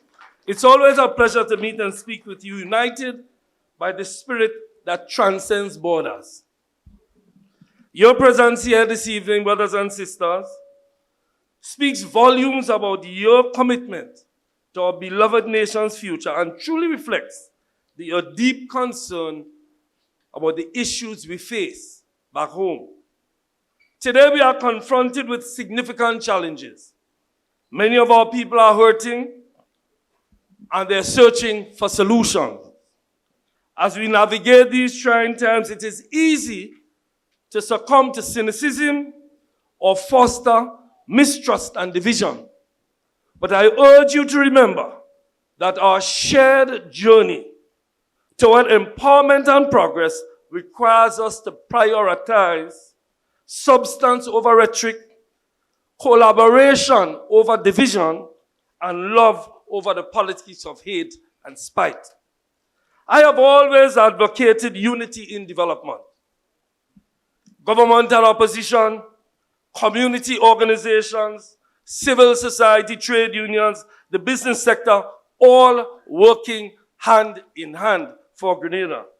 You see, sisters and brothers, we are a small nation, about 110,000. In fact, ever since I born, we have 100,000 people. I don't know if as one go, one born, I don't know what it is. But ever since I born many years ago, that is what we have. I don't know if that's counted proper, but that's the way it is. And we are all soaking wet. We need each other. And despite of the divisiveness that politics often presents, there are dedicated, hardworking, good people, good individuals in every sector who genuinely want what's best for Grenada. Yes, there's a small segment of society that criticizes without offering solutions. But they are increasingly out of step with the needs of the Grenadian people. The need for solidarity and unity, patriotism, and commitment to our families and our communities. I know you here in the diaspora feel that all too well. As we are all well aware, there is no more patriotic Grenadian than those in the diaspora. The most patriotic of Grenadians are in the diaspora. Sisters and brothers, that is why we must continue to hope for and advocate unity and bipartisanship on many levels. We must have enough faith in the Grenadian political conscience to believe that together we can find common ground on the issues that threaten our very survival, such as climate change, healthcare, education, skyrocketing food prices, a shortage of adequate housing, increasing incidence of crime, and rising unemployment. We must, as a people, find solutions for these problems. It is therefore unfortunate that this administration is so reluctant or unwilling to seek help or embrace constructive ideas for progress, which is the essence of good governance. On many occasions, we have reached out. People at the head table tell you we have reached out to offer our assistance with the collective knowledge gained after decades in government. But that has been to no avail. There seems to be a steady display of arrogance that is undermining confidence in their ability to properly govern our beloved land. Brothers and sisters, even persons who are supporters of administration, I hear it all the time. Even supporters are concerned as what they see as an amateurish reluctance and egotism on the part of the government to listen to constructive criticism and advice. That is all we've been saying in Parliament. When you listen, we offer constructive advice, but there has been no response. And that is amateurish, and that is not in the interest of the Grenadian people. Let us recall the NNP's approach, particularly between 2013 and 2018. That is a period that many consider our most effective governance periods in Grenada. We got into government facing serious economic challenges. Dr. Mitchell will tell you about it. No money in the treasury. There were issues, many issues confronting the country. When we got into government, we reached out to everybody.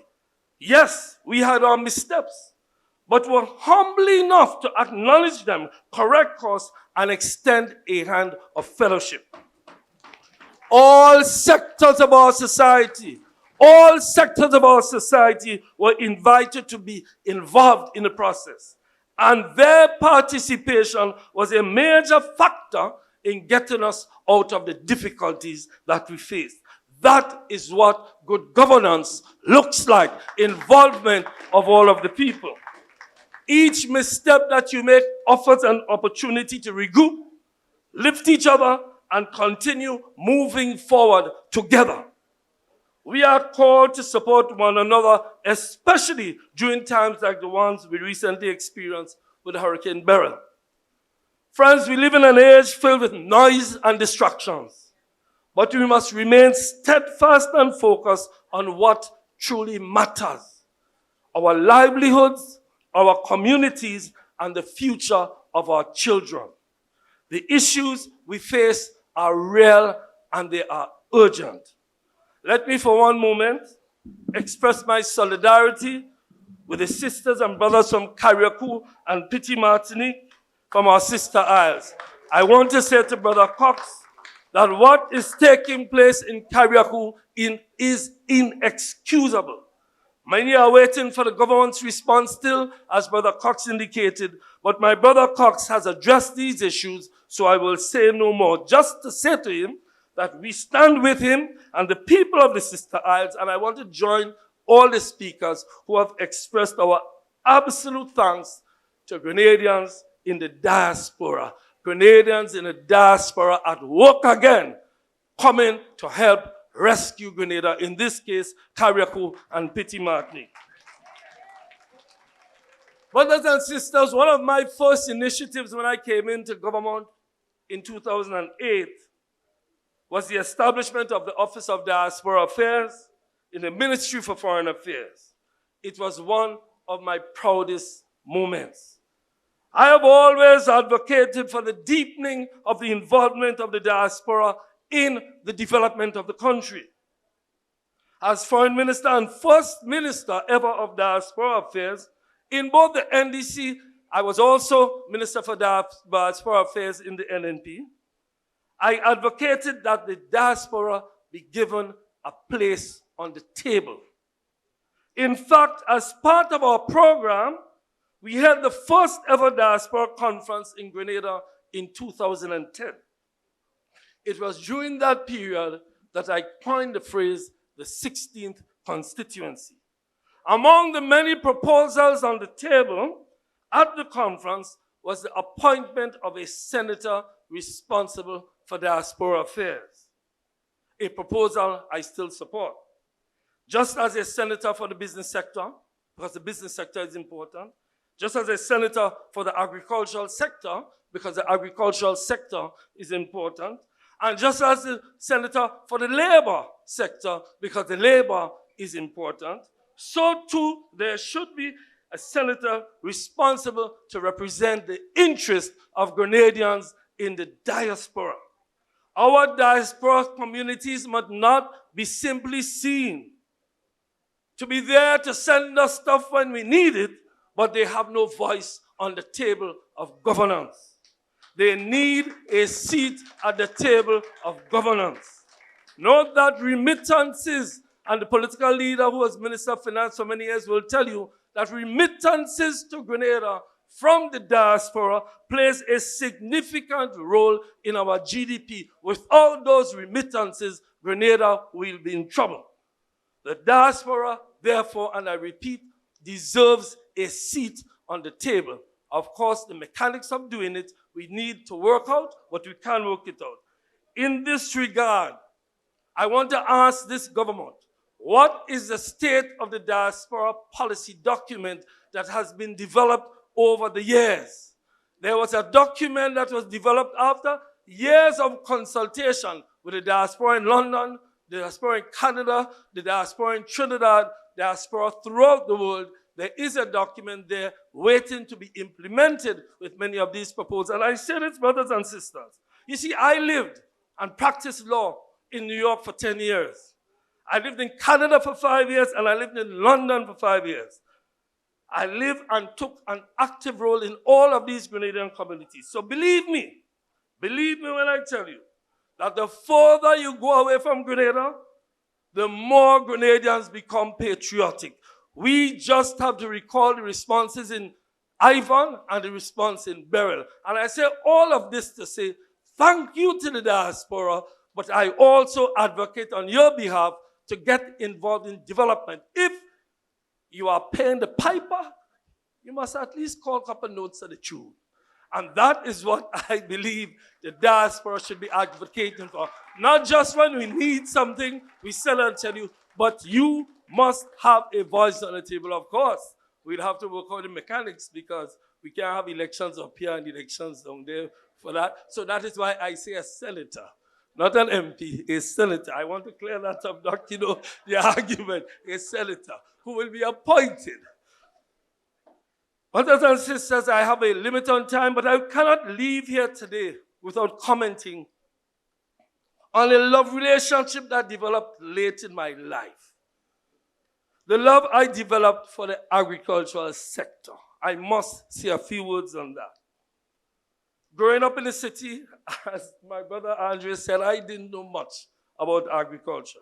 But when I became Minister for Agriculture in 2022, while the relationship was late and short-lived because the elections come and take away my love, while it was late and short-lived, it was deep and profound.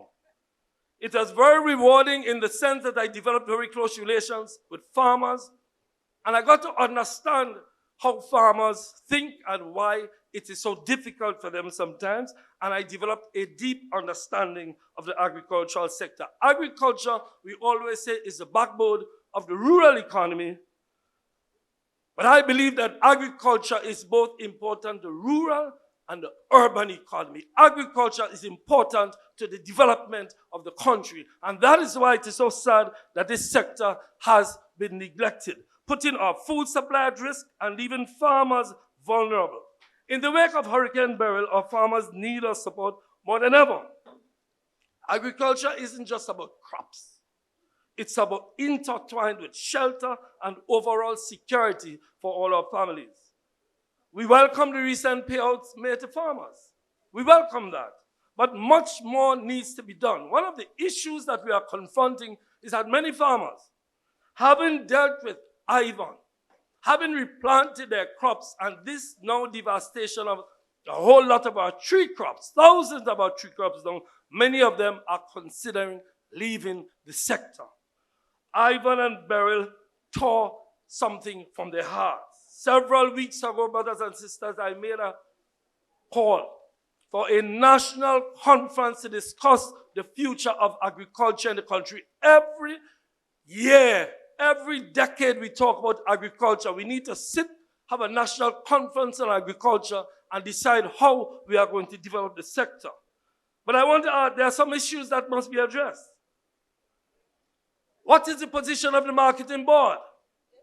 I have heard nothing about the marketing board in recent months. There was a big talk. We are going to commercialize, we are going to privatize. Nothing has been said recently about marketing board. And the truth is, the marketing board is critical for the development of the agricultural sector, and this government needs to say something about what is happening with the marketing board. What is the relationship between agriculture and tourism? There was a promise that we are going to ensure that the hotels buy local produce. Has that been happening? And if not, why not? Brothers and sisters, what is the position with farm labor? That is something I learned a lot when I went into the sector, the problem of farm labor.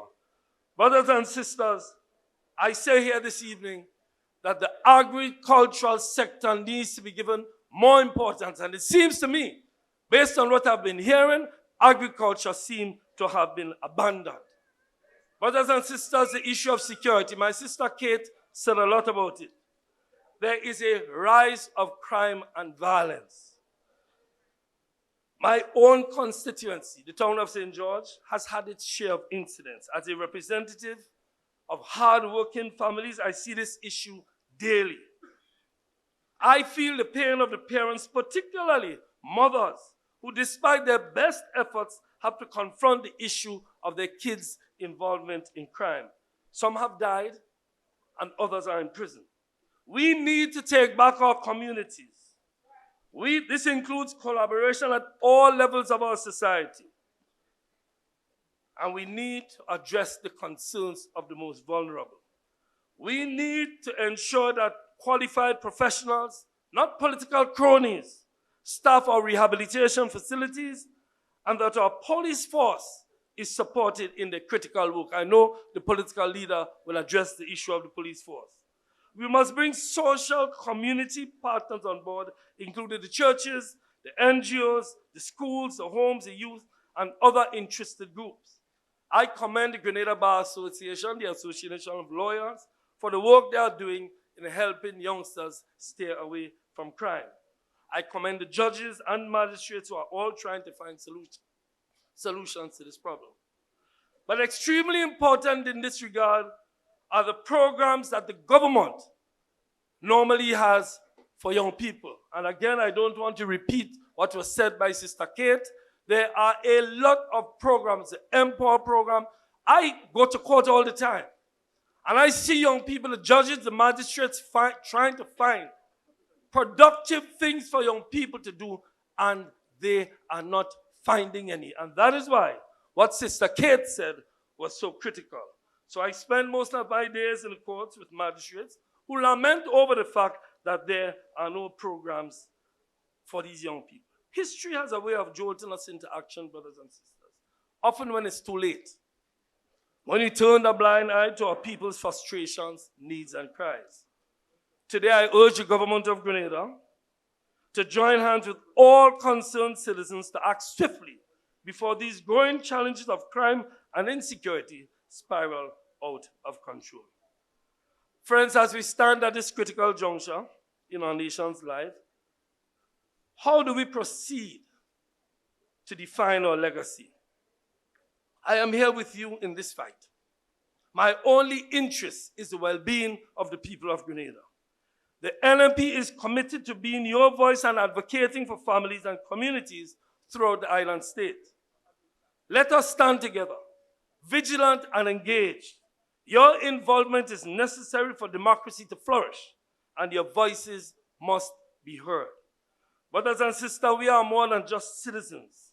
We are friends and neighbors.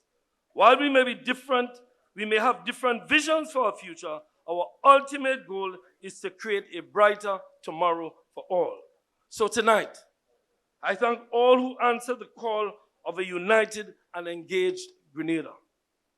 Throughout our history, we have endured trials, been humbled by nature, and been torn by our struggles. But through it all, we are guided by our faith and driven by our commitment to this nation's future. Let us remember that our differences, whether within government or opposition, should never overshadow our shared commitment to Grenada's progress. We must rise above divisive discourse, bound by the higher purpose of building a nation that thrives on honor, dignity, and respect. We carry forward the legacy of those who came before us, and we are duty-bound to have a similar legacy for those who came after us. Brothers and sisters, you know who I am. You know my work and you know my interest. I have been in a vineyard of struggle for the last 5 decades. From the Black Power and student movement in the 1970s, the National Liberation Movement of the 80s, and more recently, my involvement in electoral politics. I have never wavered from my commitment to the working people of our beloved nation.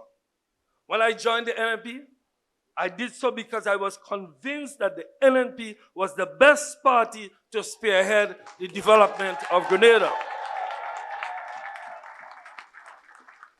And that is why I am still here. I still maintain that belief. My interest is in the people of Grenada, their needs and their priorities. While I have witnessed many events throughout my life that has tested my confidence in our political processes, I have developed an undying faith in the resilience and capacity of the Grenadian people. Throughout this period, I have seen development and we've had setbacks. But what is abundantly clear to me is that the Grenadian people at home and in the diaspora will ultimately choose community, unity of spirit, respect, and progress for our country. Thank you. May God bless you.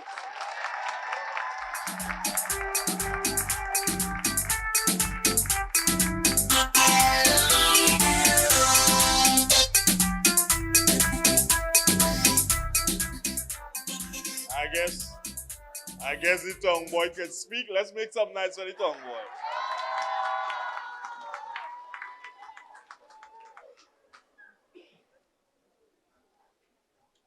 Next speaker. We're moving along quickly. I'm going to make a statement, and then I'm going to tell you who the next speaker is.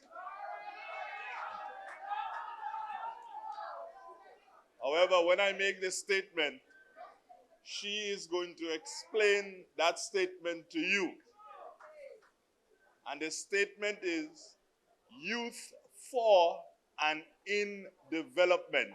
Ladies and gentlemen, put your hands together and welcome Sister Emilyn Pierre.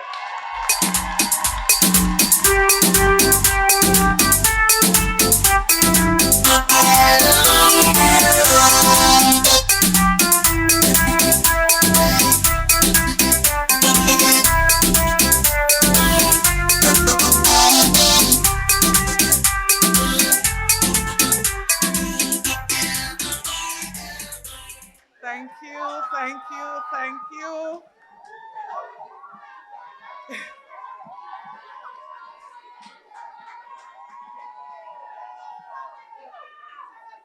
right.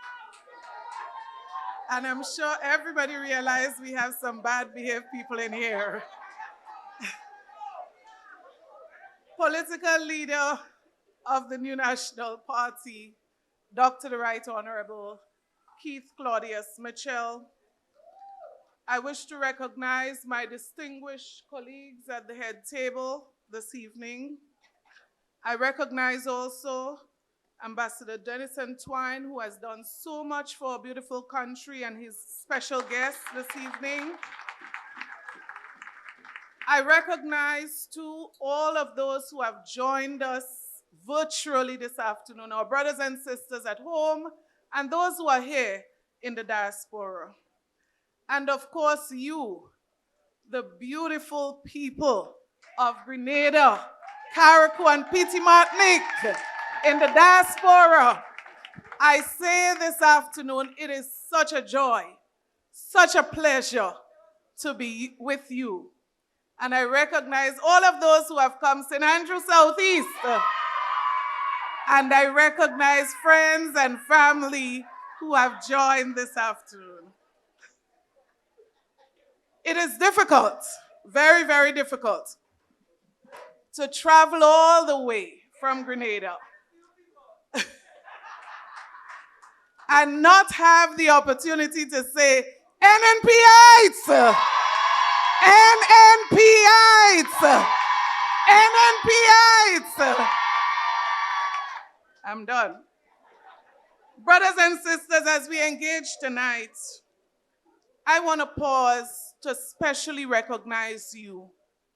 I consider you to be the heroes in the diaspora. Many of you who I know very well that I can recognize tonight have made so many contributions to the development of Grenada, Carriacou, and Petit Martinique. You have struggled, you have toiled, you have worked hard, you have given back so much. And you know what? There are people that I see in this room that did not just stay here and send their support. They came to Grenada and they worked and they contributed.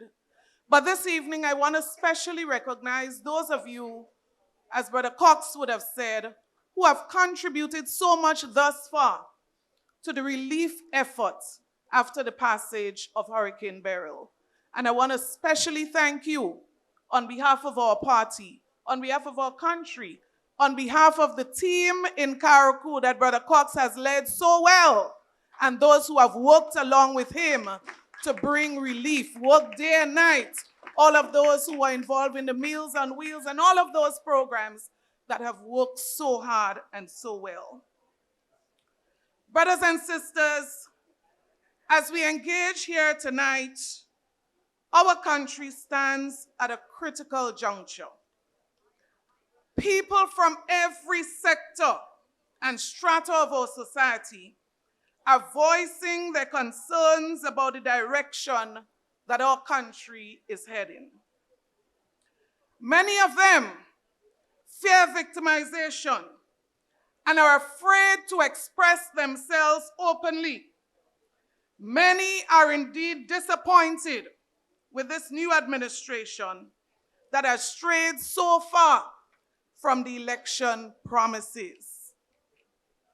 Brothers and sisters, as the official opposition, we have an important role that we must play to be the voice of our people, to be the voice of the voiceless. It is our hope that as we speak, our government would take into consideration the concerns and the plight of the Grenadian people. Brothers and sisters, over the past 2 years, Grenada has seen a steady rise in the cost of living. The price of basic food items, medication, have skyrocketed, making it very difficult for some of our people to survive. The cost of food went up by 15.46 percentage points since the NDC came into office. Additionally, the cost of water, electricity, gas, even sugar has increased since they came. Brothers and sisters, some basic medication that can determine the survival of people went up by some 65%. 65%. Brothers and sisters, while some people may insensitively brush these facts aside, they may say to you that cost of living is going up everywhere in the world. We strongly believe that in the case of Grenada, the reckless spending of the administration, the removal of safety net programs, the actions and inactions of our government is contributing directly to this problem. So I say to you tonight, the monthly allowance paid to many senior citizens in Grenada was reduced and in some cases removed. Some of these senior citizens voted for the NDC because they believed that the allowances was moving from $300 to $600. Brothers and sisters, hundreds of single mothers, breadwinners, Imani trainees were dismissed from their jobs after the last elections only because of their perceived political affiliation. Some of these workers, I guarantee you, they voted for this government because they were promised they will not lose their jobs. Today, many of these workers, sadly, they are struggling to put food on their tables. Brothers and sisters, while they struggle, government ministers received 2 salary increases within 1 year, resulting in a total average total compensation increasing from $7,000 to $15,000. Brothers and sisters, under the NNP administration, a number of safety net initiatives were implemented, and I want to share those with you. We introduced the cap on gas, and we subsidized the cost so that no one was paying more than $15 at the pump. We removed all government charges and taxes on electricity, giving a 25% reduction on non-fuel charge just to reduce the cost of electricity. We gave needy families an additional $150 under the SEED program, additional support. Brothers and sisters, unlike this administration, we did not tax sugar and we did not put a levy on water because we had a heart for people. Brothers and sisters, outside of these household charges, increased cost on electricity and water, let us know that these are all direct input costs for farmers and businessmen. So when I say to you that the cost of living and the increase in the cost of living can be directly attributed to the actions and inactions of this government that we have, I say to you tonight, let us not allow them to escape from their responsibilities. Brothers and sisters, these costs must be passed on to the consumers. And so we cannot understand sometimes why certain items would have gone so high. Cost passed on to consumers.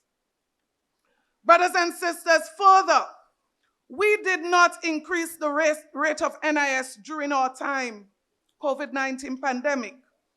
It was a deliberate policy position to ensure that employees' disposable income were not directly impacted. While we did that, we introduced unemployment benefits for all affected workers. Brothers and sisters, this administration, in spite of the rising cost in living, they have increased workers' NIS contribution.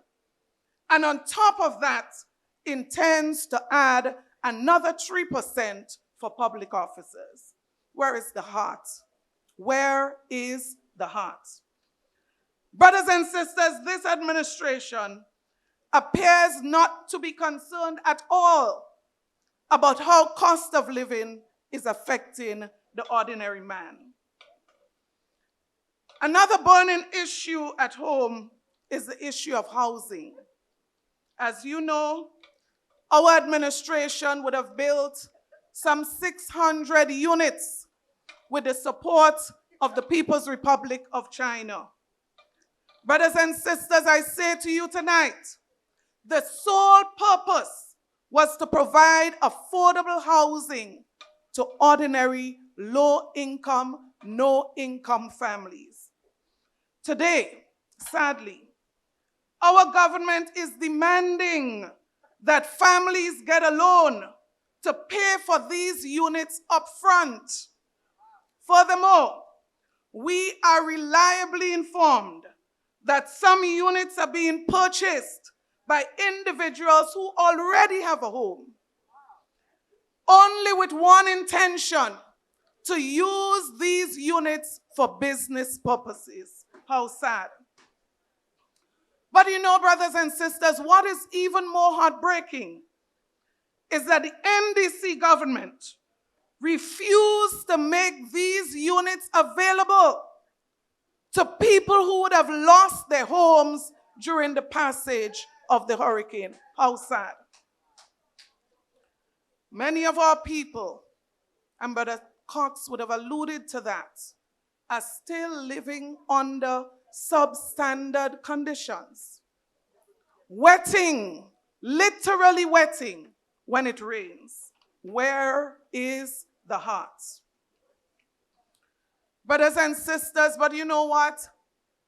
Many of these said persons have admitted that they voted for the NDC because of the promise to deliver 500 Grenadian-style homes every year. It is so sad when you think that what you get in return is that people have to sleep on their tent, people have to sleep under their step, and note what? Some of these units are empty. Again, I ask, where is the heart? Brothers and sisters, concerns continue to develop in our health sector. Ordinary citizens are unable to access basic health care and basic medication at our facilities. Brothers and sisters, this administration promised that they were going to improve the healthcare sector. I guarantee you tonight, you ask any Grenadian, and the response would be the health sector has gotten worse. Brothers and sisters, despite the $500 initiative and incentive for nurses, many of them continue to leave. And if you ask them today, many of them who were promised that they were going to be made permanent, many of them operate today, not even with a contract.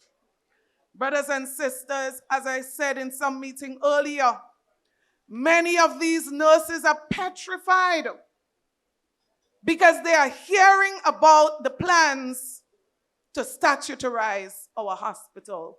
Well, if you listen today, the Minister for Health confirmed that the hospital will be statutarized. Where is the consultation? Where is the voice of the people in this matter? Where is the heart?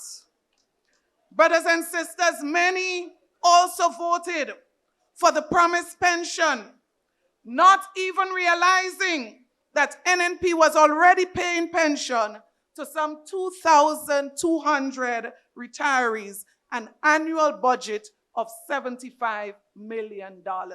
And I'm sure for many of you, this is news tonight. Brothers and sisters, in the area of education, the NDC government introduced a policy of free tuition for everybody, whether you could afford or not, free tuition. Imagine that people who are sponsoring tuition to needy students today, they are receiving free tuition. Brothers and sisters, under the NNP administration, we supported students not just with tuition, transportation, uniform, school supplies, and even paid for their CXC examinations. We agree that you can expand that program, but I say to you tonight, the expansion of this program have led many students from rural communities without an opportunity to attend TAMCC. Many of them cannot attend because there's no more transportation assistance. Additionally, the government boasts of free tuition for students. But what did we see last week? For the first time since the revolution, students at TAMCC took the street because they could not operate at the labs, no reagents. They cannot do their assignments. They cannot do their labs for external examination. Free tuition for everybody. Brothers and sisters, the lack of adequate structure, the lack of systems to deal with this policy has resulted with TAMCC being one of the new blocks in town, where students resort to gambling and the police has to frequent the compound to deal with issues. Brothers and sisters, a pure response, a situation of lack of leadership and management under this administration.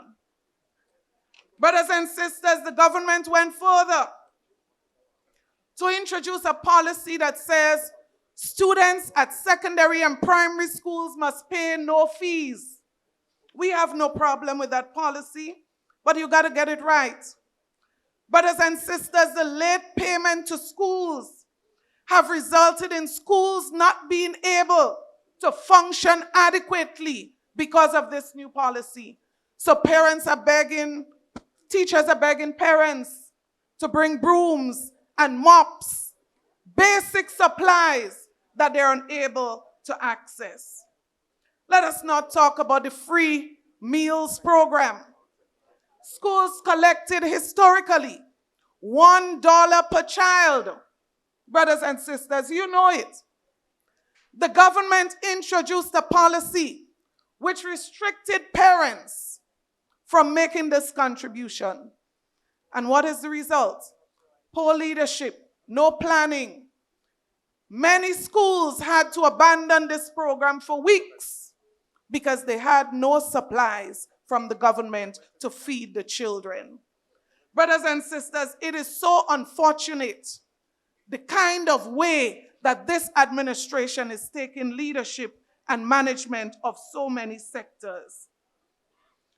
Brothers and sisters, we find it difficult to understand why there are so many issues that our government is not addressing, and in many cases, their failure to deliver on so many of their promises. And this is why we don't understand.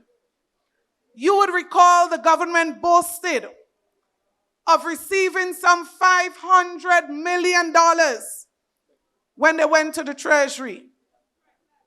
They said the Treasury was pregnant. You're right.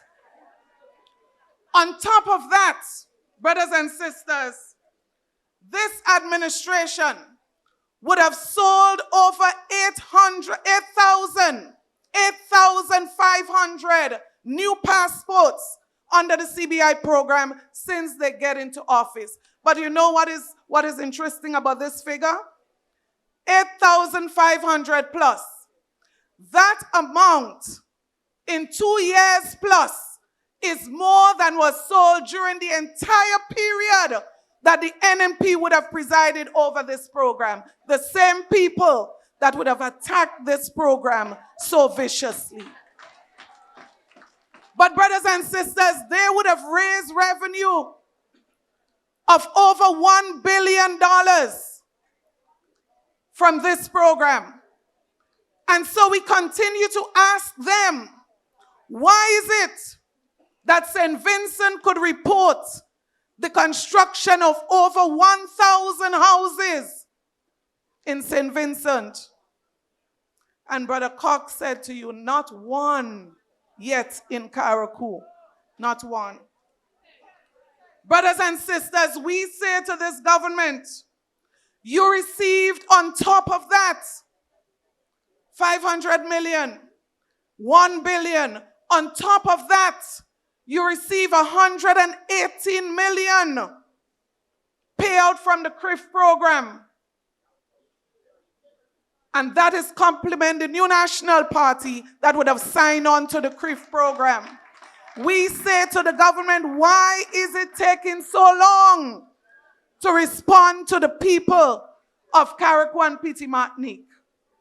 Brothers and sisters, we say tonight that the cost of living continues to rise when the government has the resources to implement safety net programs to buffer or to cushion the effects of the rising cost in living.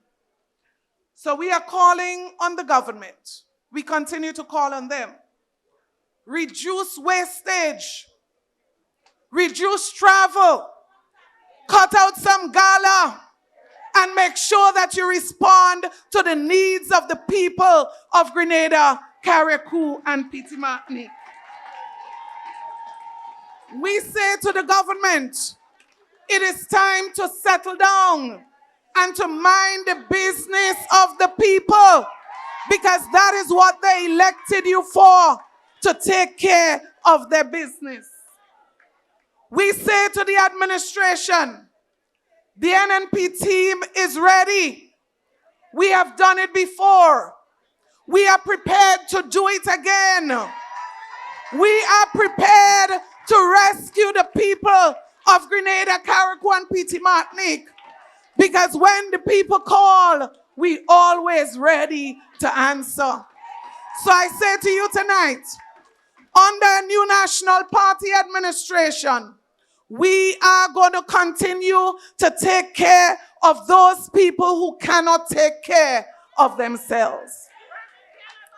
Under an NNP administration, we are going to continue to take care of our students and those who are in need. We believe that if you are in a position to pay, you should pay. If you can't, we take care of you. But we are saying you cannot implement a policy where you give to those who have already, and you take away from those who don't have. So tonight we issue a warning to this administration to buckle your belts, buckle your seat belts, and move forward doing the work of the people. And if you don't, an NNP administration will very soon replace you to do the work that the people of Grenada, Carriacou, Petit Martinique will call us for. When you call, we will answer. God bless you. God bless the diaspora.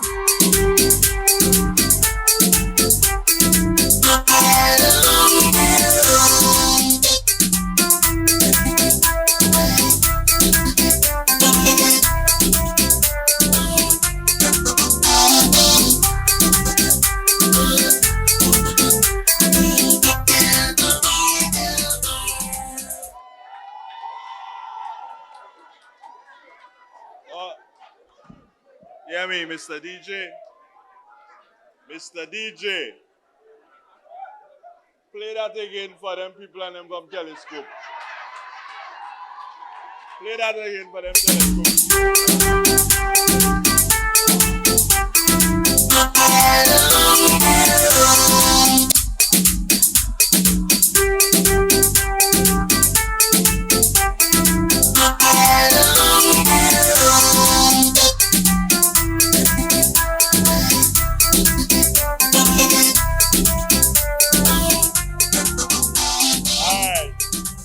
Mr. DJ. These books are on sale, written by Dr. Dennis G. Antoine, and it's called Keith Mitchell, the Man I Know. Well, I got the right one because I know him too. So not only you, I feel like I got the right one too. There's a cake being raffled. It's only $1 chance. So you can check it down at the back. It's only $1 chance to go home with that cake this evening. Don't forget the brunch on the 16th and all the activities. I don't know, you probably might want to decide which one you're going to come home for. On Sunday the 24th, church service. On Wednesday the 27th, and that's November. Press conference. You can't hear me.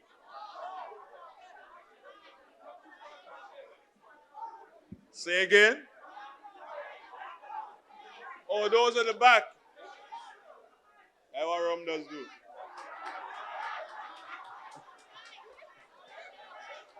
All right, so those at the back, the people are saying, keep it down. Right. On Saturday, the 30th of November, a banquet and award ceremony. If I don't get an award, I don't go in.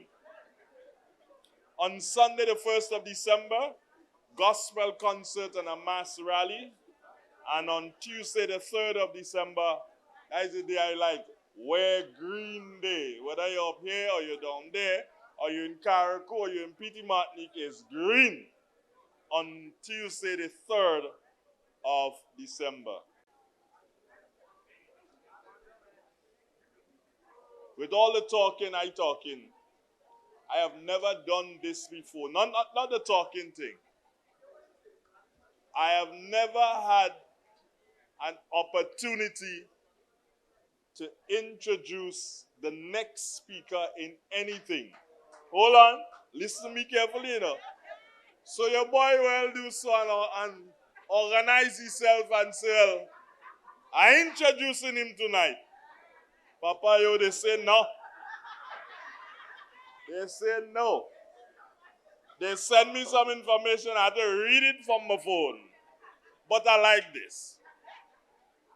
A professor at Medgar Evers College, an NYC elementary school principal, and a community person involved in many community events geared to the development of the well-being of our brothers and sisters. Once you're a Grenadian here in New York, or back home in Grenada, Carriacou, and Petit Martinique, the opportunity, the responsibility has been given to this young man to introduce the next speaker. Ladies and gentlemen, put your hands together and welcome to the podium to do the introduction, Dr. Stephen Summerson.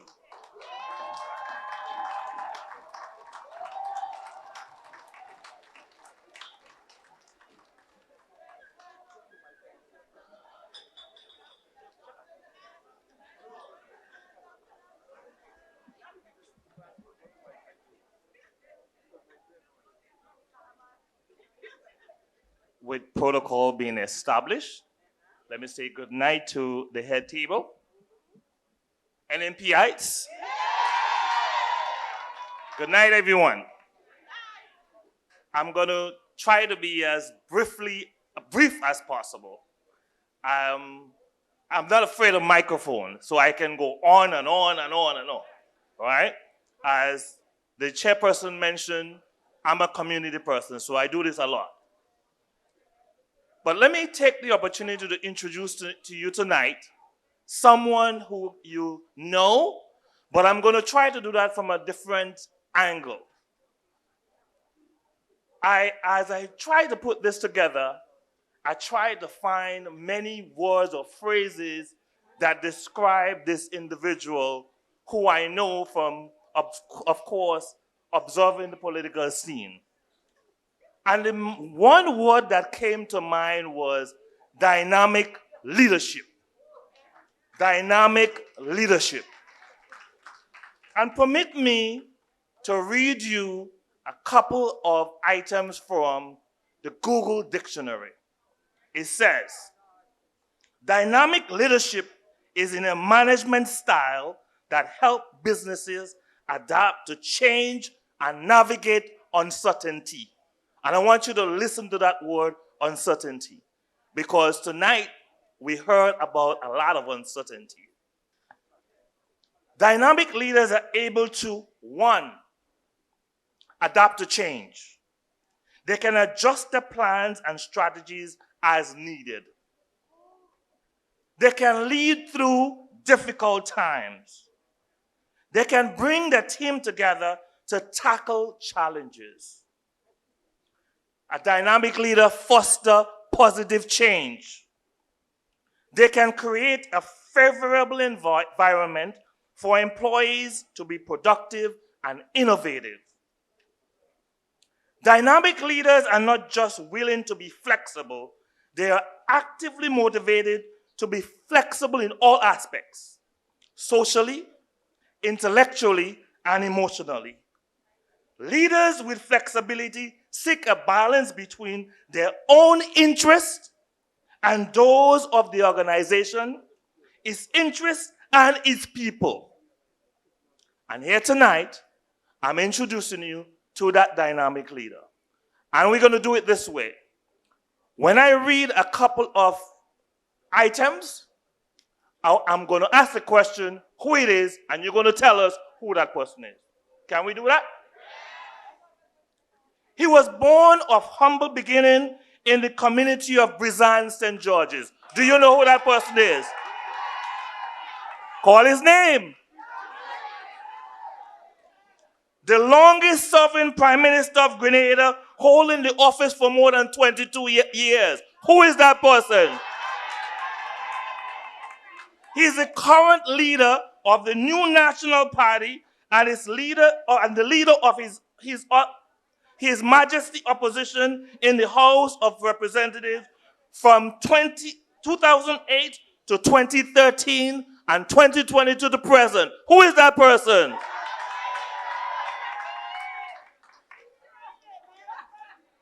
He led the NNP to victory on June 20th, 1995. Who was that person? Again in January 1999. Who is that person? November 2003. Who is that person? February 2013. Who was that person? March 13, 2018. Who is that person? 3 times won all 15 seats. Who is that person? My brothers and sisters, NNPites, it gives me great pleasure to call to the microphone the NNP, leader of the NNP, the Honorable Dr. Claudia Keith Smith. Thank you.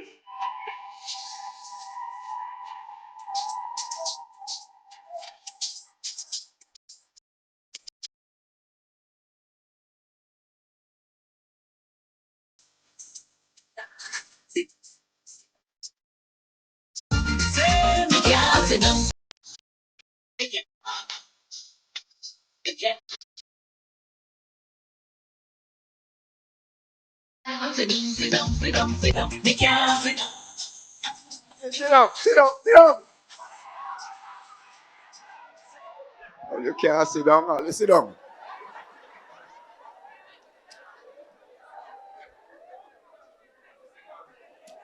Well, friends, my cup is overflowing.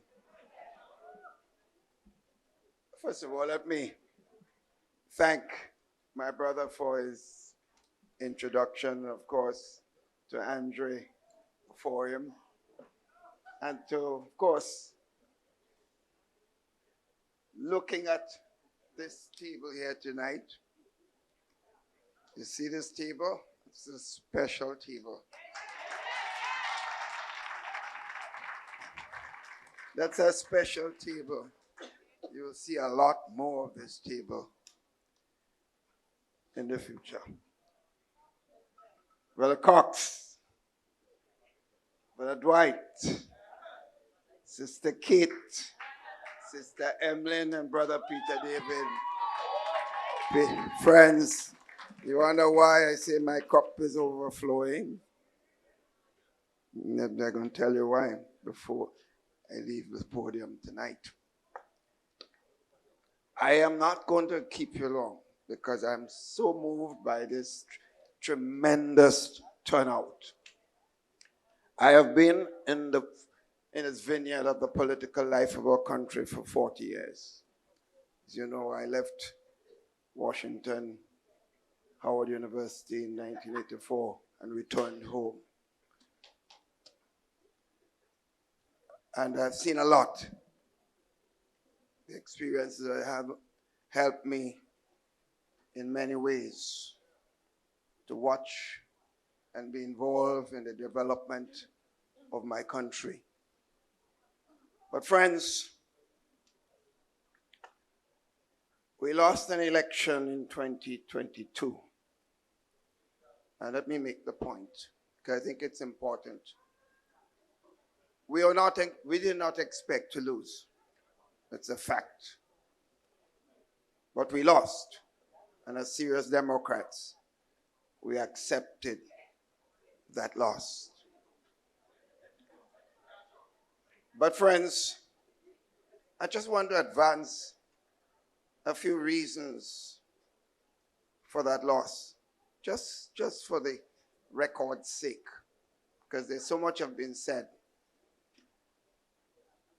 It's clear to me that in anything in life, when you are there for a good number of time, people get tired. They want change. That's the harsh reality. I always say to people when I'm asked by younger people why we lost, I say, let me tell you something. People get married and they say to death do us part, right? And a lot of marriages end up in divorce. It's life. It doesn't necessarily mean one is wrong or right. It's about life.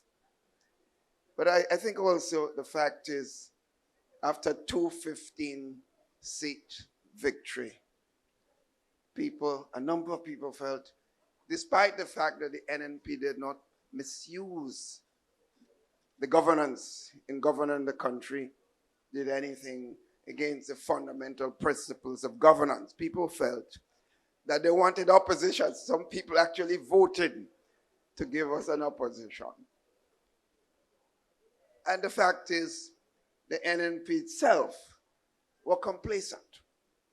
There were a level of complacency. So I could go to a number of other reasons, but I just wanted to make that point for what it's worth, for the history's sake. But friends, recall, NNP lost an election in 2008. It lost that election after Ivan destruction. You remember that? We got enormous acclamation from the international and regional communities for bringing back Grenada in such short time. That's a fact. It's a fact, sisters and brothers. In fact, soon afterwards, sisters and brothers, election came. And despite all the international acclaim and regional acclaim, people in Grenada, with Carriacou and Peter Martinique said, time for change. That's reality. In 2022 also, you remember the COVID-19 in 2019, right? And the international community gave us credit for bringing back this country so well compared to many other countries that went through COVID-19. But in 2022, the people voted us out of government. And again, clearly we accepted it. I'm making this point for what it's worth after 2 disasters, we lost elections. I'm just using this because I don't think this is understood sufficiently, right? But friends, the fact is, we have to be satisfied. As Democrats, when the people speak, whether you like it or not, you accept it for what it's worth. But friends, what gets to me is the fact that our present government got a strong foundation, an economy that was working well. People wanted change, they gave you a chance. Use the opportunity to build on it and to help the lives of the people of the country. My friends, instead of this, I remember, friends, maybe many of you might have heard this before. I clearly did not expect it to be out of office after that election. If I tell you I expected it, I'll be lying to you. It was a disappointment, very serious disappointment. But the morning after the elections, despite the strong disappointment, I did what any loser supposed to do, whether you like it or not. When you see a good cricket match, when the match is finished, the captain, losing captain, congratulate the winning captain. Doesn't mean that he's happy, but he does what is right. I called, it was difficult, but I called the new prime minister. And I said to him, I want to congratulate you. And he answered me and said, he thanked me. And he said to me that, you know, I have not been anywhere wrong this thing. And I have little experience in this. The challenges I know is enormous, so it's tough on me now to get things moving. As soon as I settle down, I'm going to call you. I'm giving this line because I think it's important for the history. Remember, after 40 years, I have to start thinking about my legacy and history. Right? As I said, that's why I'm so happy with the team here. Right? So I said to him, I am prepared to offer advice, not political advice, because I still have a party that I'm in charge of. And I made a joke to him. I said, but don't mess up the name of Mitchell, eh? And he laughed. He laughed. And he said he will call me as soon as he settled down. 2 days later, I'm sitting at my home and I listened to the President Prime Minister. He said, I want you to know that I got a call from the former Prime Minister. But I want you to know that he called me and I did not call him. Sisters and brothers, this is a serious, serious statement. It's a statement of a child, not a man. To me, that was the first sign that we were going to be in trouble. If you do not even appreciate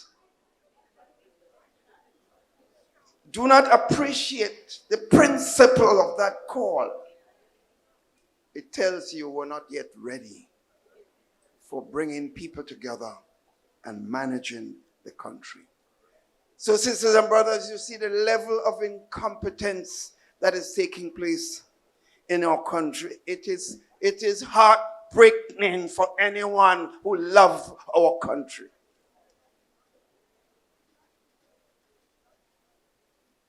The wastage of your resources. The wastage. As I'm driving here, I heard Brother Dwight Hosford saying that the only transformation is in transformation in the pockets of those in office. Transformation. Friends, how could last week, I went to Carriacou with Sister Pierre to meet with Brother Cox and to see what's happening, because I've been there before after event and I just know of the problem. So we went there. And you know, among all the things that got to me, sisters and brothers, talking to the people of Carriacou and Pediatrics saw the pain.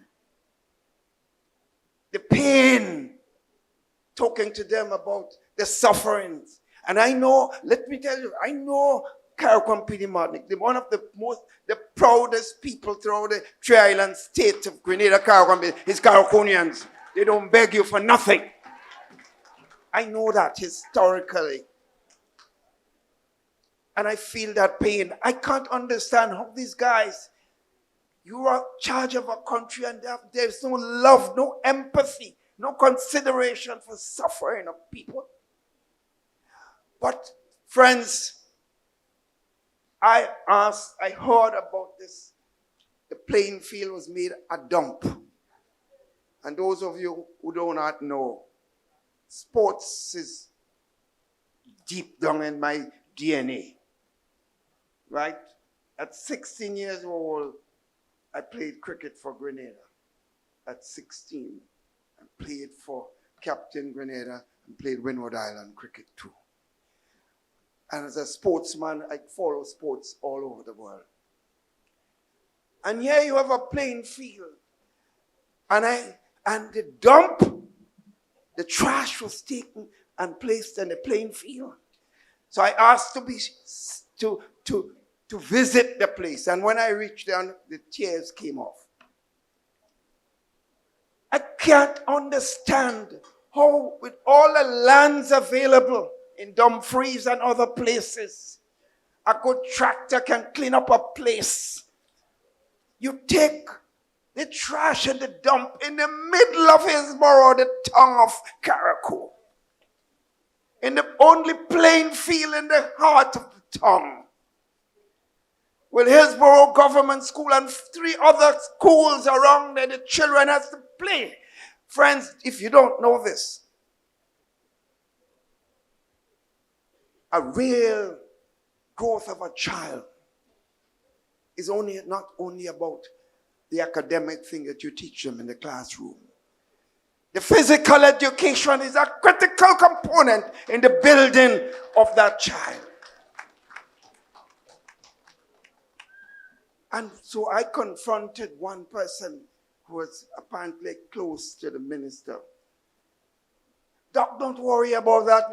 When you finish, we're going to clean it up, we're going to dig up and we're going to fix up. I said, Lord of mercy.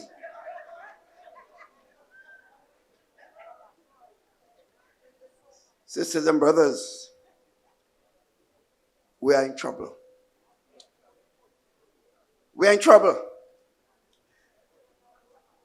No, because here. I keep referring to them here tonight. You see, I feel like a father. The father don't always have to be there. And you see the children grow up and they're taking care of things. You could go on and sit down in a rocking chair and watch it happen. I feel, that's why I said my cup is overflowing. I'm a satisfied man. I'm at peace with myself. I'm at peace. But I watch the destruction of the institutions of our country that we have built. We have spent so much and given so much to build. I watch how the guys have destroyed the police force in our country. Peter referred to that a while ago. You have a police force, not perfect, but governing appropriately. No one could accuse the NNP of placing policemen based in promoting or moving or transferring policemen based on partisan political affiliation. If we do that, we are destroying ourselves and we're destroying our country. And no one coming to me and tell me to do something like this. So the force is demoralized. And I ask anyone that knew the police force and worked with policemen, ask them how they feel and they'll tell you they're hurting. In fact, many of them are leaving the force. And many are staying only because they have a responsibility to take care of their families. And some are waiting for pay and grade. When they're done, I ain't saying nothing more than that. Friends, where is the FIU that we built was defined as one of the best financial intelligence unit in the entire Caribbean? So said the international community. With professional people managing. How could we have this level of possible corruption and not hearing a word? People are talking about bank accounts getting it fat. Where is the FIU, sisters and brothers? Because it had become a political institution. The Public Service Commission used to be managed and chaired by professional persons under the New National Party that no one could say that they were NNP partisan supporters. The President Governor General was the last chairman of the Public Service Commission. Distinguished persons like Beryl Isaac, professional lady who served over years in the public service.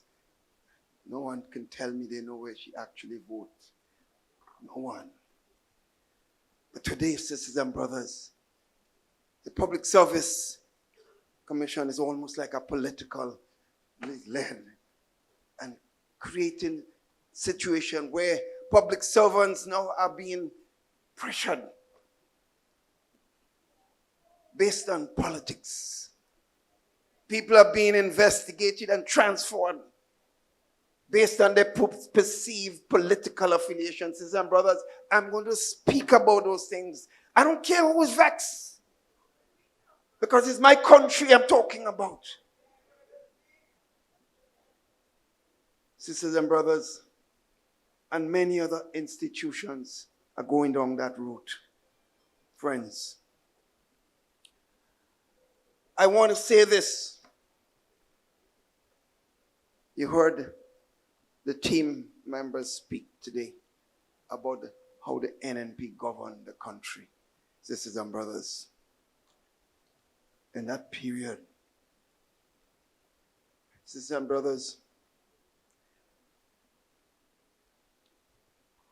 when the NNP took office in 1995, the country was in a serious tailspin economically.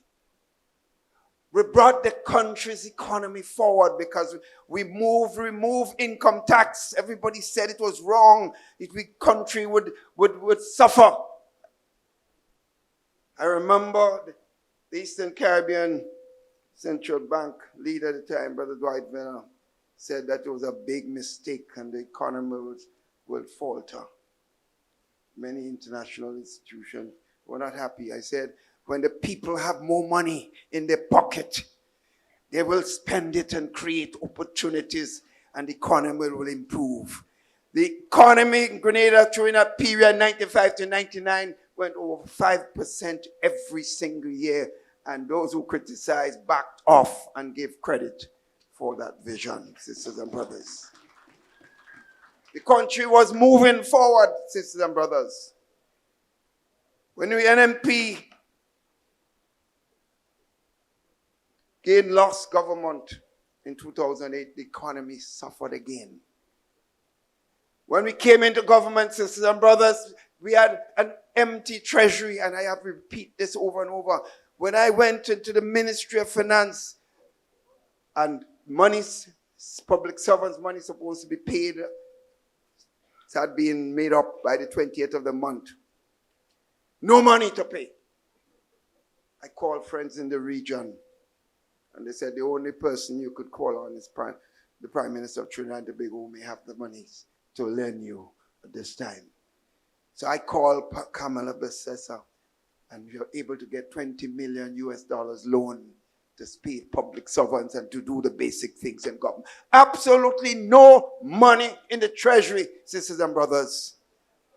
But what happened, sisters and brothers, between 2013 and 2022, because of the management of the country, the creation of jobs, an economy that was moving forward and jobs were being created in all sectors.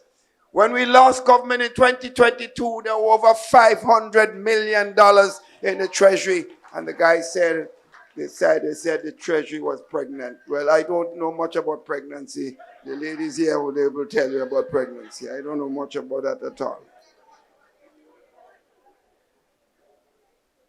But sisters and brothers, let me give you a simple approach to governance. If you want to move your country forward, it's not that difficult. One, you must unify your country as best as possible. So you have to make everyone feel they have a chance to be involved. If you don't have that, you can have all the ideas, all the beautiful economic theory, and perceived academic qualification. You will not make it if you don't bring people together. Because everyone has worth. That must be the belief.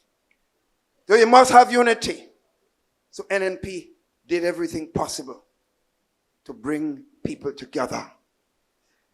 But you also have a situation where there must be confidence. In anything you're doing in life, unless you have confidence, it won't work. So you have to build confidence. And how you treat people, that happens. You have to show investors, sisters and brothers, when you come to Grenada, it's a place where there are rules in place so that you can invest, take risk, and you'll have a fair chance to succeed. That's important. But you also have to have a peaceful and stable society. So the police force and the institution of security must be in place to give people that level of confidence. That's another factor. This is also, you have to put in place a policy of taxation, another principle of fiscal policy that shows stability, that people would have the necessary confidence to take risk, as I mentioned earlier on. With that in place, sisters and brothers, and with a team in place doing their work, sisters and brothers, that's the fundamental condition how things will improve. Sisters and brothers, in 2018, 2019, after we brought the country forward, the IMF institution named the Minister of Finance of Grenada as the #1 finance person in the Caribbean. I was the Minister of Finance, but that title, sisters and brothers, did not come for me. It was because of the team of the new National Party. I just happened to be the minister, but without that team, it could not happen, sisters and brothers. So, friends, the fundamental thing is where we are today and why we are where we are today. So I want to make this point. As we talk about the way forward, as I said, you had enough tonight. I want to make this point. As we go forward, I feel I've given 40 years of my life to the country.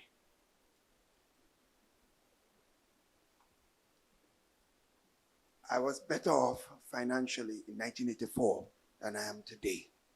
But I don't regret it. I don't regret it.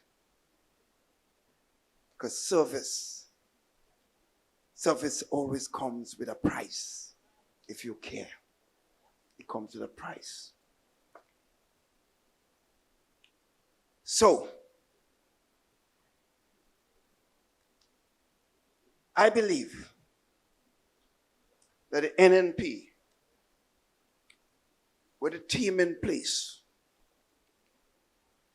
is in a good position to take this country forward.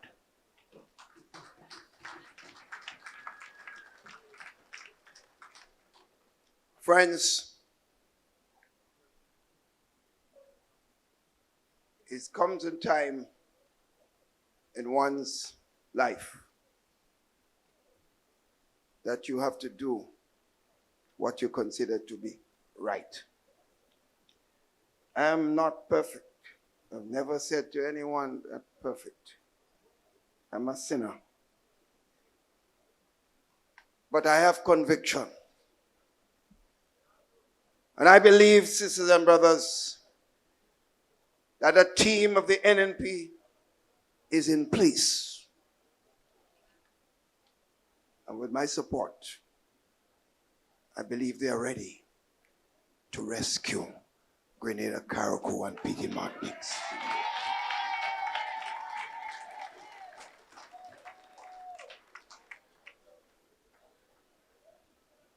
The time will come sooner than later. I will announce my own future in the politics of this country. Sisters and brothers, I've thought about it sufficiently. And I feel, sisters and brothers, that with that team in place, sisters and brothers, you have to be aware. In everything in life, sisters and brothers, there's something called generational change. Sometimes we want to go on forever and forever. You're running the business and you don't want to leave the children ready, but you're still holding on. What are you holding on for? You have the experience. So be there to help them and to hold their hands as they move forward. But you don't have to be holding the liver all the time. I feel a lot of people come to me and say, Doc, you cannot go now. I ain't going anywhere. I am there. But I don't have to be inside in charge holding the wheel. I could be on the side watching the drivers move the vehicle forward. So if they make a mistake, I could hold the wheel and say, hold on. That is where I am at my life, sisters and brothers. I am at peace with myself. And therefore, be ready to support me when I say that time has come. And I will be there as Papa, looking over the team. Sisters and brothers in the diaspora, you are wonderful. You have always been there for your country. And Peter went on to talk about this. You are part of what is taking place, will be taking place in our country. I want you to give your full support very soon to the new National Party, because what is in government cannot last much longer. People are balling in this country.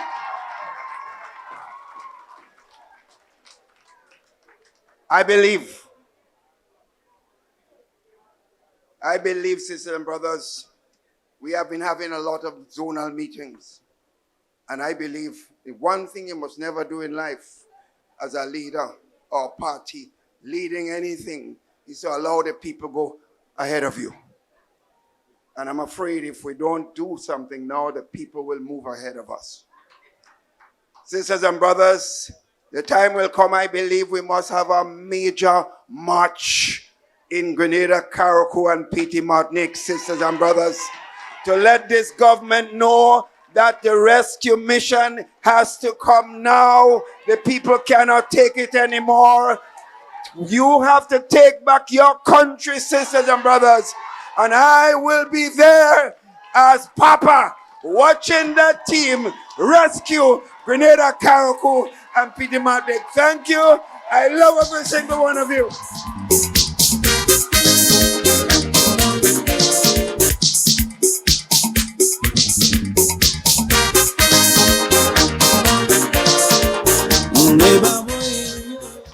Thank you very much, Dr. Mitchell. While you're on your feet, we just want to take this opportunity to just stand in just a moment of silence to recognize our dear brother Frederick Philip Brother Fly, who left us a while ago shortly. We believe that he has been a beacon for our party as a diaspora supporter, and also someone who has been living in Carriacou for the past few years and giving support to the community and building whatever. You know him more than I do. And we want to ask you, everyone, especially those at the back, to just offer just a moment of silence as we recognize our brother who has left us. So,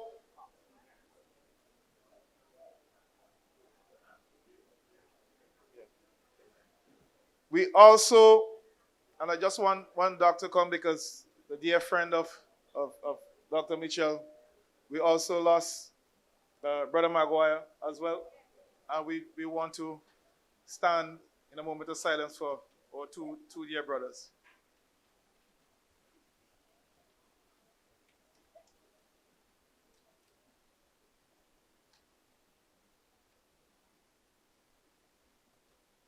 Thank you. May their soul rest in perfect peace.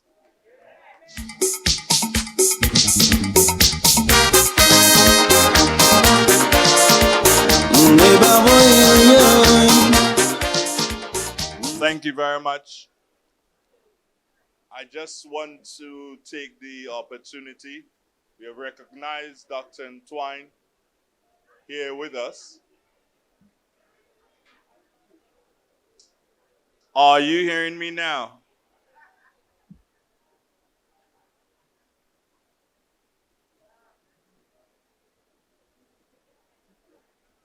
In everything you do, you must say thanks. And you can sit here. You can sit back. In everything you do, you must say thank you. And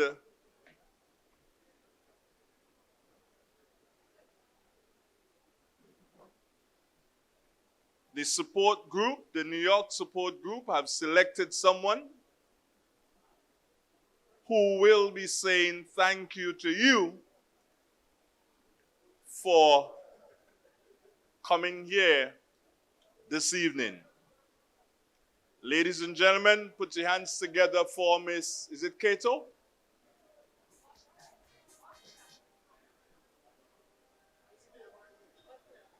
Butler. Miss Butler to say thank you.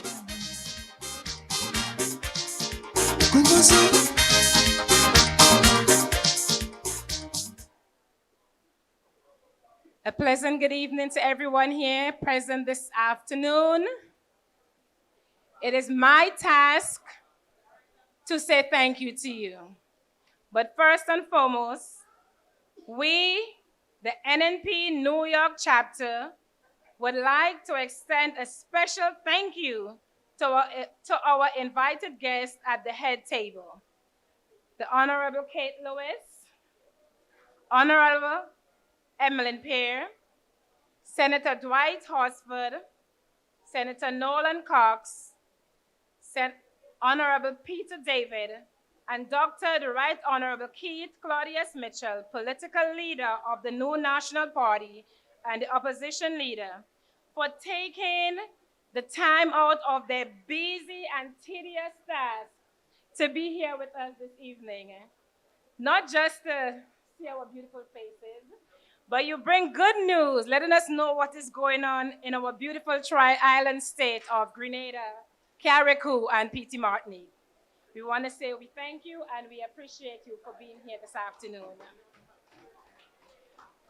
We also would like to thank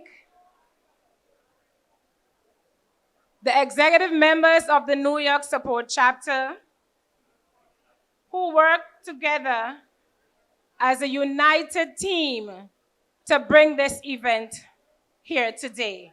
It wasn't an easy task. We didn't have much time, but by the grace of God, we pull it through. We are very happy to see each and every one of you here this afternoon. And so we say thank you to all our supporters, all our friends, our well-wishers, and everyone who is here and those who are listening and looking on our live stream. Again, we want to say thank you, thank you, thank you. We now invite you to mingle with us, socialize, get to know each other, and we have light refreshments at the back, and we have a well-stocked bar. So please, again, I want to say thank you one and all.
raffle before you leave?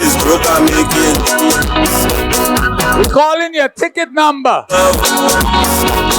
Right now, I'm gonna dip one, all right? Please look at your tickets. Please look at your tickets. Ticket number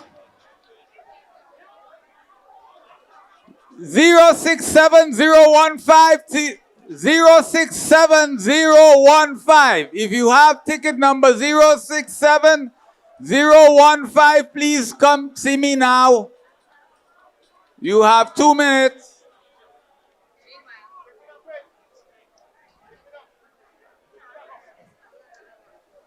The next one, what is the number? 067015, ticket number 067015. If you have a raffle ticket, please come to claim your cake. Meanwhile, you are all invited to a meet and greet at 535 East 19th Street on December 9th. You can look at our Facebook page. It's NNP New York Group. And all of our events will be there. You can also email us at nnpnewyork@gmail.com. We're going to draw our next number, 067027. Ticket number 067027. 067.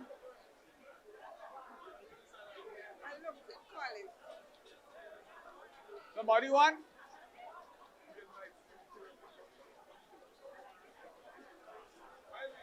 All right, if you have ticket 067055. All right, you took chances on a cake and nobody wants to collect it. 067055.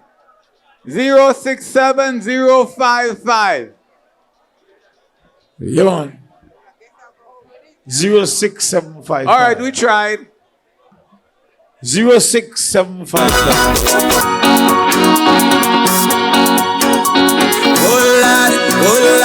We are in Brooklyn at the New York chapter Townhall.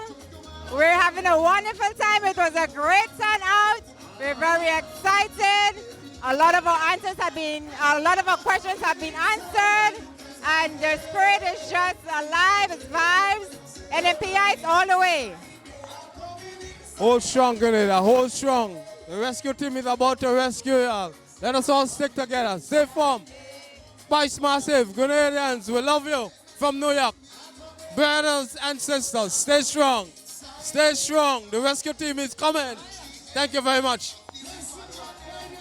Live from Brooklyn, New York. I'm a part of the rescue team. We are ready. We are coming. We will rescue Grenada, Carriacou, and PT Martinique. Sharon Caesar, we're live in Brooklyn. NNP Town Hall meeting. I feel good about the meeting. We had a great turnout, and I think we got a lot of information. So I feel really good about today's meeting.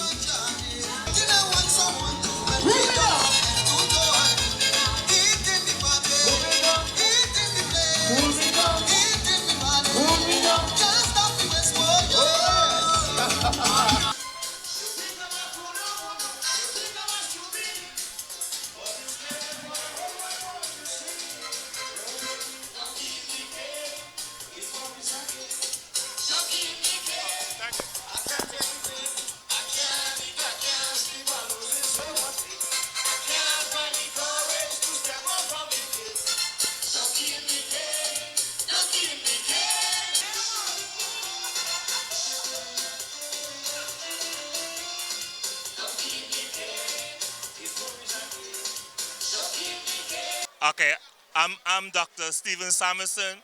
I'm a member of the NNP New York chapter for Carriacou and Peter Martinique representative. It was a pleasure being here today and being part of this meeting. I feel really good that we have so many people who came out in the diaspora to hear what's happening, back in home in Grenada, and how our party in NNP is willing to embrace what is necessary to support our people in Grenada, our brothers and sisters in Grenada, primarily and particularly in Carriacou. As a son of the soil from Carriacou, it's heartbreaking to hear about some of the concern that was raised here tonight by our brother Noran Cox. I've actually visited Carriacou 3 weeks after Hurricane Beryl and actually, felt the pain that the people are feeling, and by now we are hoping that things would have been better. But of course, we look forward to working together with everyone. This is not about politics, this is about people, and we're hoping about that at some point we can come together and do better, primarily for our people from Carriacou and Peter Martinic.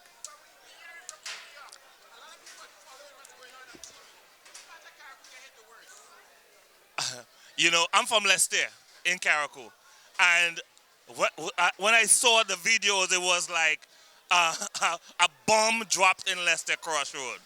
And getting there 3 weeks later in the village and participating in whatever going on, the cleaning and everything else, this was the only time that I really felt so tired being at home. Home is always good, refreshing and everything else. But being at home and having to do all the cleanup, it was very tiring.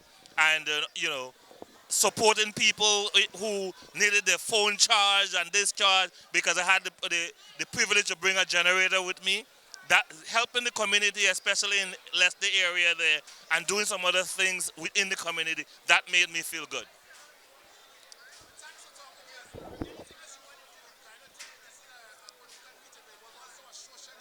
Right, it was a social event. It's good to see that, people are here, willing to listen, and we have people here who are from all cross sections. This event this evening is not about us being a supporter of just merely the NNP. Just hearing what is going on in our country across the board is a good thing. And being in the diaspora, sometimes we hear secondhand. It was good to be here and hear it firsthand from the opposition party.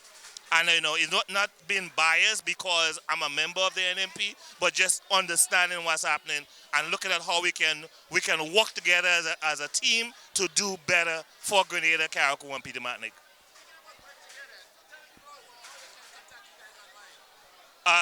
I'm not sure of the contact online, but I'm sure if they Google NNP somehow, they'll be able to get information.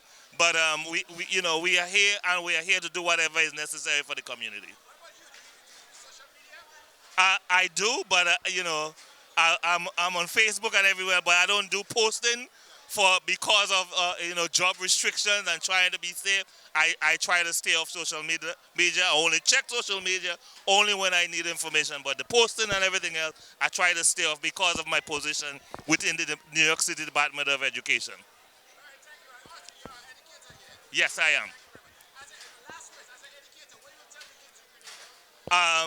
It's heartbreaking to see some of the things that are happening with them, and really, I really like to tell the kids it's gonna get better. It is gonna get better, and I want them to really, really, really continue listening to their teachers, continue listening to their parents, the support that is there within the community. Try to do their best and just hold on. It's gonna get better. It cannot get any worse than it is right now. All right, thank you for giving me the opportunity to do that. Boom, it's your boy Kato right here. As you can see, it's all about NNP. When we say so 473, so Grenada, so experience. I'm here with Trading Photos. It's the ultimate collaboration. Look on Trading Photos website, on the Facebook, on the Instagram, on the YouTube. Look on Touch Up TV YouTube channel, and you will see the live streaming from today's event with the Dr. Honorable Keith Mitchell in New York City. And he's turning over his party and he's going to be the papa and steering and guiding the new National Democratic Party, NNP. So today it was a movie. So I want you guys to subscribe, follow Trading Photos. Don't forget, Touch Up TV, we outside, one Kato Snow Cone. New York, the Mecca, we outside. Mad.